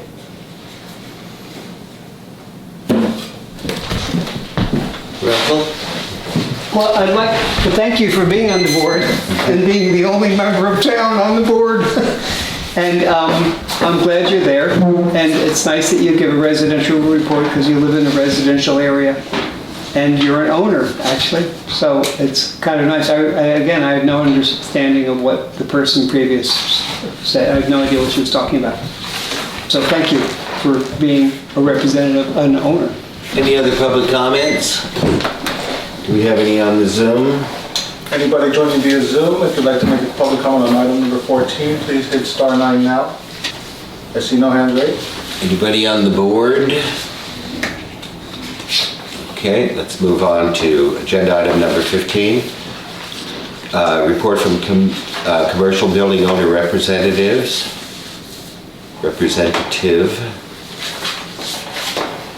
That would be me. Sorry. Yes. Yep. There you are. So yes, still here. I have no update from last meeting. Okay, do we have any public comment regarding commercial building owner representatives? Okay, anything online, on Zoom? Anybody joining via Zoom, if you'd like to make a comment on item 15, please hit star 9 now. I see no hands raised. And it was consensus a number of meetings ago that we would roll in Locke merchants into this category. So, and that would be you, Ginny, and also Lisa. Yeah. Jenny, go for it. Well, as I commented on the previous meeting, the business has been down for all of those I speak to with the retail establishments here in town. And it's gotten even worse. It's the worst summer I've ever seen. The numbers are down. The numbers of people, period, are down. It's not that people aren't coming in or not shopping. They're on Saturdays and Sundays, there are parking spots out there. It's crazy. And even on beautiful days when it's not too hot, I've spoken with several friends of mine who have similar issues. They live in small towns like Grass Valley, in the Bay Area and all that. They're not getting any foot traffic on their main streets either. So business is down everywhere. It's not just Locke. So if we could figure out a way to do a little advertising in some way or another, something I'm looking into to try to get people back on the streets of these small towns, because it's devastating. My business now is down for the summer 50%. It's really bad. So something's going to have to happen, or we're going to be a little even more of a ghost town. So that's all I have to say. Well, I'd like to comment that, it's tragic that we've lost the Locke Garden. Very much. The pulse I have my finger on is the boarding house here. And actually visitation has been just about normal. And on top of that, we've had a number of tours, although, you know, some of them are during the week, or I don't know what 80, you know, second graders are gonna do for your business, but you certainly would be aware of regarding just foot traffic, which is just a shame, you know. I am sorry to hear that, and I'm sorry to... It's a bigger picture that I don't understand. I've been asking other people who are in the same boat, small towns, you know, Main Street, nobody. The economy. The people, even The during. economy. Yeah, but I mean, the people are somewhere. People aren't just at home. So where are they? What are they doing? You know, it's something that I'm researching. I'm trying to get some information on and what can be done to bring people back. Definitely the Locke Garden being on there, I can't tell you how many people have come in just practically in tears or really upset, have been going there for years, came specifically to have, you know, food at Locke Garden.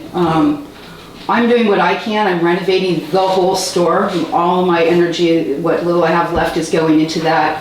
I'm going to have a big 5-year anniversary event in October. Also going to have... You know the date of that? Yeah, it's October 14th. So I'm trying to get some people to come busk. You guys, I know a couple of you sitting right here and one in the audience. Have kind of a fun festival feeling to it. The weather should be really nice. We'll get some people in town for that. And will there be booths? Booths or booths? Booths. Yeah, the booths definitely helps. I'm going to invite some people, to do some sidewalk stuff, and there will be booths as well. Just go to Al's. That's right there. Okay, thank you. Chair Walpole? Yes. A number of the public has raised their hand for this item. Did you want to reopen up public comment? Yes, that's fine. Give me 1 moment. Oh, Mr. Shaw? I totally agree that having lost Locke Garden is a tragedy, and I think that the trend of losing our attractions, our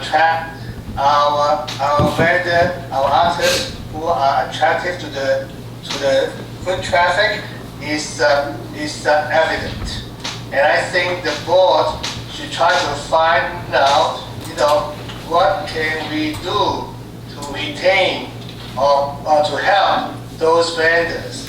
Like, okay, what is the reason that Locke Garden have to close their business? And can the board do something to help them out? Or can the board do something for the future buyer of Locke Garden? I think the board should try to anticipate all these maneuvers, because a town without retail attraction is not going to be a successful town. Thank you. Okay.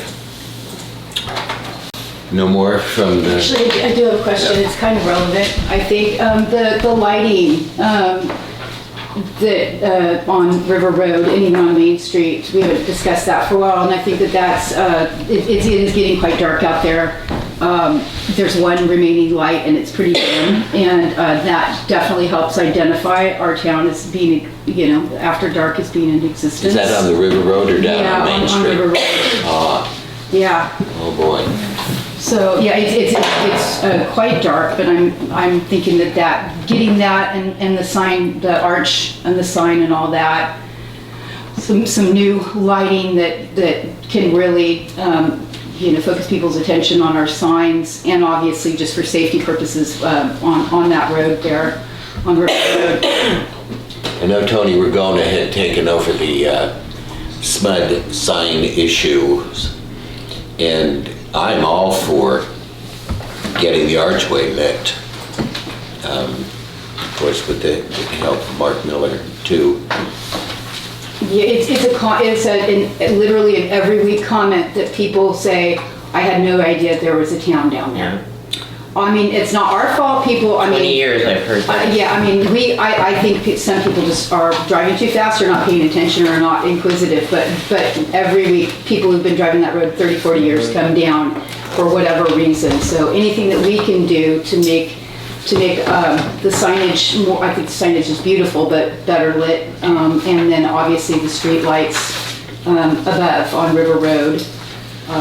And also for safety purposes, this is something that I would like to put on the agenda. I need to rough it out better, but living up there on the River Road, I fear for my life every single day when I'm anywhere near that road. And especially at night when there's no light. So that's something.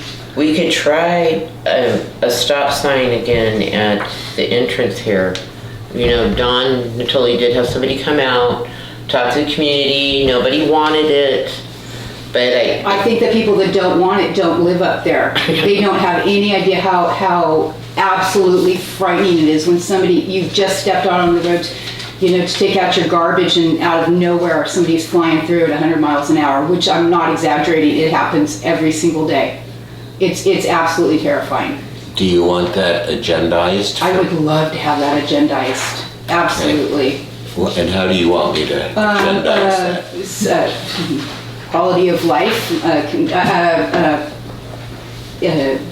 slowing down traffic. yes, traffic. Traffic issues on River Road. Yeah, big time. It's only getting worse. Okay, so Pat Hume is going to be at a meeting on Thursday. I think it's the Gene Harvey Center. If I have that, does anybody else know? Are you talking about the? Yeah, I'm going to be there. Okay, so. Which meeting is it? It's not the. It's the town hall that Gene okay. Harvey, so I have another meeting in Bethel, I won't be there, but you could mention, because Don was, they met with everyone and he was willing to do this, but no one wanted it. I will bring that up. Okay. I've been to those meetings where this, especially after this whole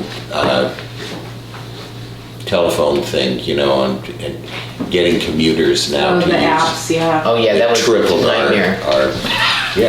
So. Okay, that would be great, thank you. Okay, good. Okay, agenda item number 16, report from Chinese American Organization Chinese American Organization representatives. Is this supposed to be OCA? I think it's supposed to. Okay, Organization of Chinese Americans. Okay. The only thing I have to report is that the Sacramento chapter took third place for third place for chapter of the year from almost 60 chapters. Nice. So that's the only thing that I have to report. Very good. Thank you. Is there any public comment regarding OCA's report? Anything on Zoom? Any members of the public joining via Zoom, please hit *9 to make a public comment on item number 16. Anybody on the board? See no hands raised? Okay, report from CACS, Chinese American Council of Sacramento representative. 2 comments. Item 13 on our agenda will be a top priority for discussion during a meeting that we're going to have this weekend in Sacramento. At our next board meeting, I'll report out what some of the comments were from the organization. Number 2, I'm in Folsom and I'm working currently on the Chinese Heritage Museum in Old Folsom. And we hired museum consultants to come out from Michigan about 2 months ago. And they toured the area, Marysville, Fiddletown, Isleton, and Locke. And I think some of the representatives met with some of the store owners and they came to the museum here. And they'll be back out to Folsom in October and I'll get some feedback from them of what they found out about Locke and some of the thoughts they had about this town. They've worked with a lot of historical projects around the country. I think whatever feedback we can get could be helpful for us. Very good. Okay, thank you. So is that project the Chan House in Folsom? Correct. Okay. Do any have any experience with federally historical communities? I will find out. Thank you. When they come out. Okay. You got it. Also, do you feel this rather complex issue of agenda item 13, that it will be able to be addressed with people being fully informed of what it means? I think there's enough history from I've seen there, how right? confusing it could be with us, and, you know, I want to try to get some clarity from them, from, the history of the leadership of the organization. I want to get a feel from them too. great, thank you. Okay, is there any public comment regarding the Greg's report for CACS? Martha? Mr. John, please contact me. I've got stacks on 2.8 and 2.9 and bylaw 5. Okay. I got your email Section address. 10, section 11. I've lived this nightmare now for 13 years Okay. running. Gotcha. It continues. I hear you. Okay, anybody on Zoom? Any members of the public joining via Zoom, you can hit star 9 now to make a comment on item number 17. See no hands raised? Okay, any board member? Okay, let's move on to agenda item number 18, report from Locke Foundation representative, Honey Lum. On July 30th, Locke Foundation participated at the Cortland's Pear Fair. We did marketing and outreach. On August 10th, Locke Foundation conducted a tour to Linda Cochran and also BJ Chu. These are representatives from Congresswoman Doris Matsui's office. And Stuart treated us out to the Locke Garden Chinese restaurant, so I didn't know that would be my last meal at the Locke Garden, so I'm very sorry to have them close up shop. On September 14th, President Stuart Walthall will be in a town hall hosted by the Papa Delta chapter and also County Supervisor Pat Hume. They will actually be meeting at the Gene Harvey to talk about the Delta tunnels. And invited speakers are Sacramento County DA Tim Ho and also San Juan County DA Ron Freitas. We also have Pat Hume's newsletter. He has an assortment of different community events that he's involved with, including on September 13th, Supervisor Hume will be at Gene Harvey to conduct a workshop about roadways. August, September, Locke Foundation continues to provide walking tours. On Friday, we gave a walking tour to over 80 second grade students who are from the charter elementary school from the Pocket Greenhaven area. On Sunday, November 5th, our Locke Foundation Oral History Project will be hosting in collaboration with the Locke Descendants Group a fundraiser luncheon at the Lucky Jade restaurant. And we are actually raising funds for a documentary on the Chinese women of the Delta, Voices of the Chinese Women. And this is with the filmmaker from the Bay Area, Ming Zhao. On Saturday, October 28th, Locke Foundation is a sponsor to the second annual Golden Harvest Parade and Festival located at Capitol Mall. There will be a parade, a festival, vendors, stage performers, farmers market, art contests for students. And this year's multicultural event is titled Greener Tomorrow for the Youth.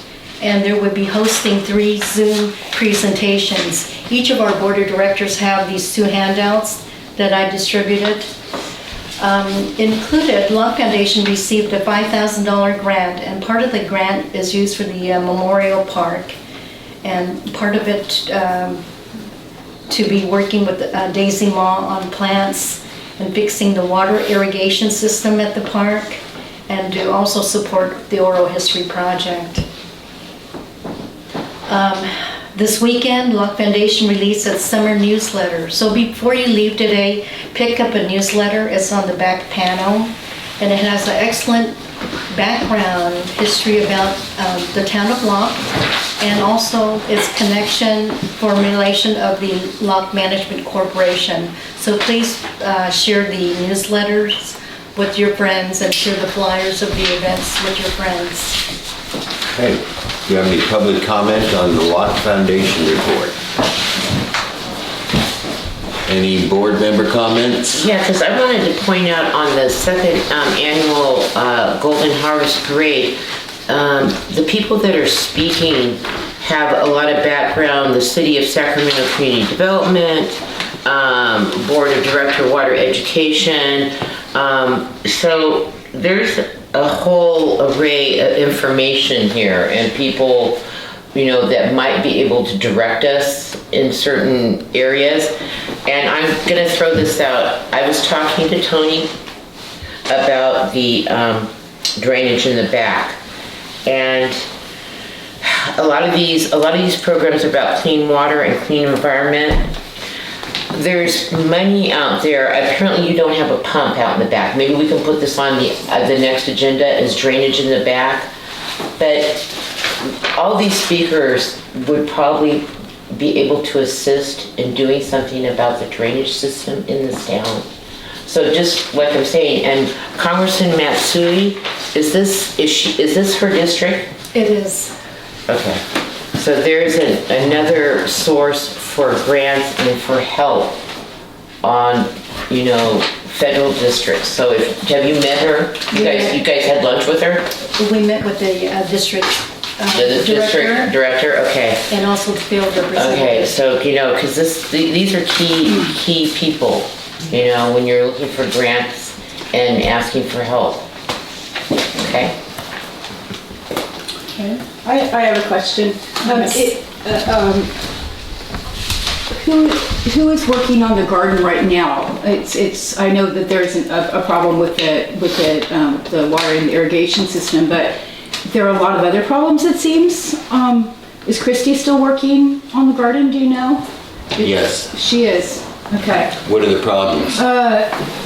It looks really shabby for one thing. A lot of things that need to be trimmed, just general maintenance. And a lot of the plants have some parasites and a lot of cobwebs, and just generally it just doesn't look good.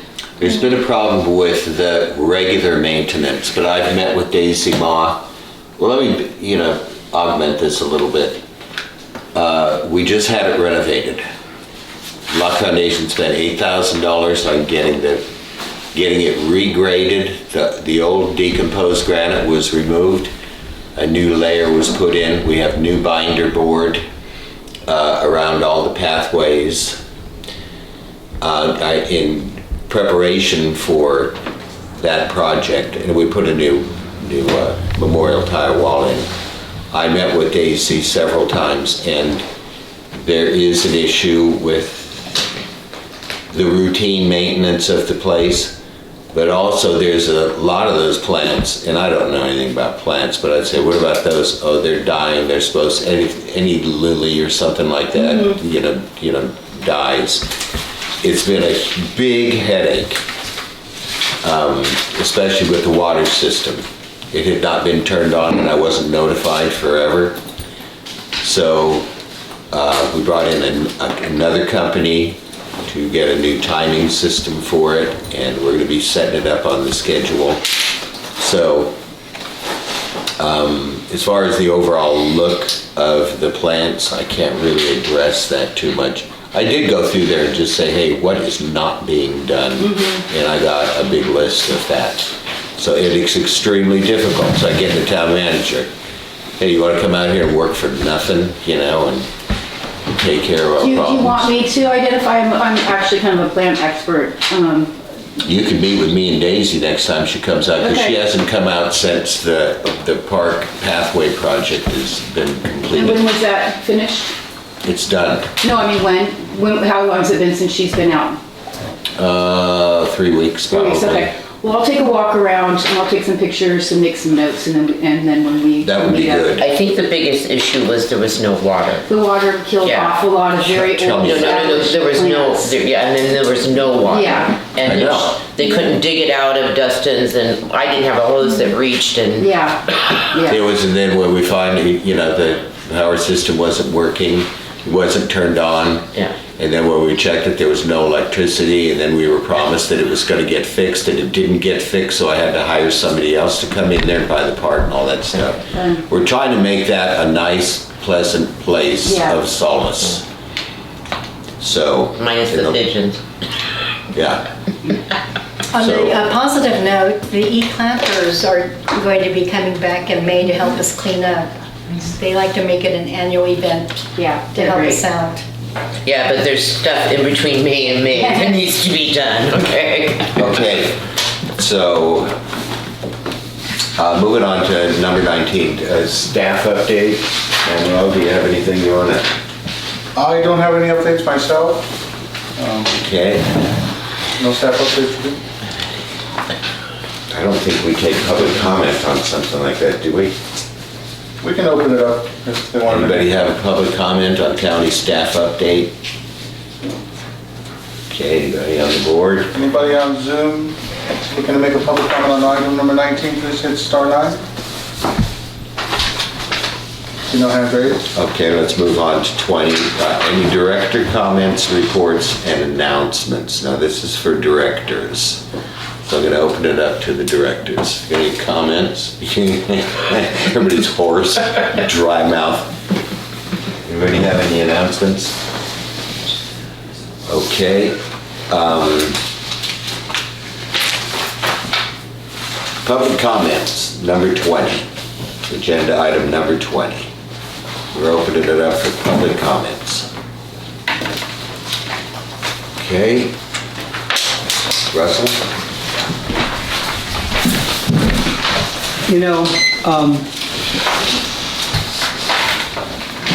The road affects me in the back, and the bid I gave was about $4,800 worth of material and about $1,200 for Russell, me. We've already discussed if I this. could, were you looking to make an off-agenda public comment? Is Because we've that- already- I'm making it off agenda. Oh, No, this okay. is We're- This is anything, I can say anything. I got 3 minutes to say anything. Here. Well, we're not on the agenda just yet, are we? Yeah, roll call. This is matters not on posted agenda Oh, number item 21. Okay. And I love it when Sacramento County steps in and takes over our board, which is my other comment. I believe that Sacramento County has emasculated you. They've never backed us up. When I was on, I see you're not backed up either. You're like, your front line of defense for the county to enforce or to make sure that the CC&Rs are worked out. And you can do nothing. I mean, I just told Elisa, and I knew it was no error, that I'm just gonna do it. Well, you can't stop me. You have no way of stopping me. We can't get people to bring their own trash cans back into their own building. The place is falling apart. There's nothing to be done. So I don't know, unless we self-police ourselves, and the county has not helped us at all, really. You've taken away, every decision we made, you overruled. We voted as a body, the board, to get away from the Brown Act. And the county came in and said, oh no, we don't trust you. We want the 32 members to vote. Well, the 32 members voted for it too. We went to the Board of Supervisors and, well, no. So they take over every decision. We decided some historical things. They overruled us. The county has overruled us and just left us. So anyway, it's really hard to watch. I know how much energy, look, you drove, you look, Darryl, you've been here for years. You get nothing done. We can't do a thing. We have to change the way this whole thing. When this was first written, I went to Don Natoli's office and we got into an argument for an hour. I said, what you just wrote is not going to work in Locke, because I know the demographic of Locke. I've lived there for 50 years. I know the people. And he said, oh, yes, it would. And I said, no, it wouldn't. And we went three times we went around. And here we are. It doesn't work. There's too many members. We don't have any power. We have no way. All it did was make people hate my guts. for trying to enforce CC&Rs that work for everybody. So anyway, I just feel for you, and I feel for the town. But really, Sacramento County has to somehow change this. We can't have social media, because it's just too much. People change when they're witness. They do. The police changed, and it helped, actually, the police, and it helped people. People changed vis-a-vis the police when they had cameras on. People are different under cameras. Anyway, it hurts. As I said, I knew all the Chinese that lived here. I helped them. Anyway, long story. I only have 3 minutes, but my heart hurts to watch all this energy and the thousands of hours that other people have put in before you, and nothing's happened. And Eric, I want to apologize to you for not knowing you. I forgot you were a member too. So there's 2 of us, 2 owners who have legal responsibility and liability, and there's my 3 minutes. Thank you. Any other public comment? Do we have anybody on Zoom who wants to talk? Anybody wishing to make a comment on item 21, please hit star 9 now. I see no hands raised. Okay. Well, that says public comments, and that's not the board, so.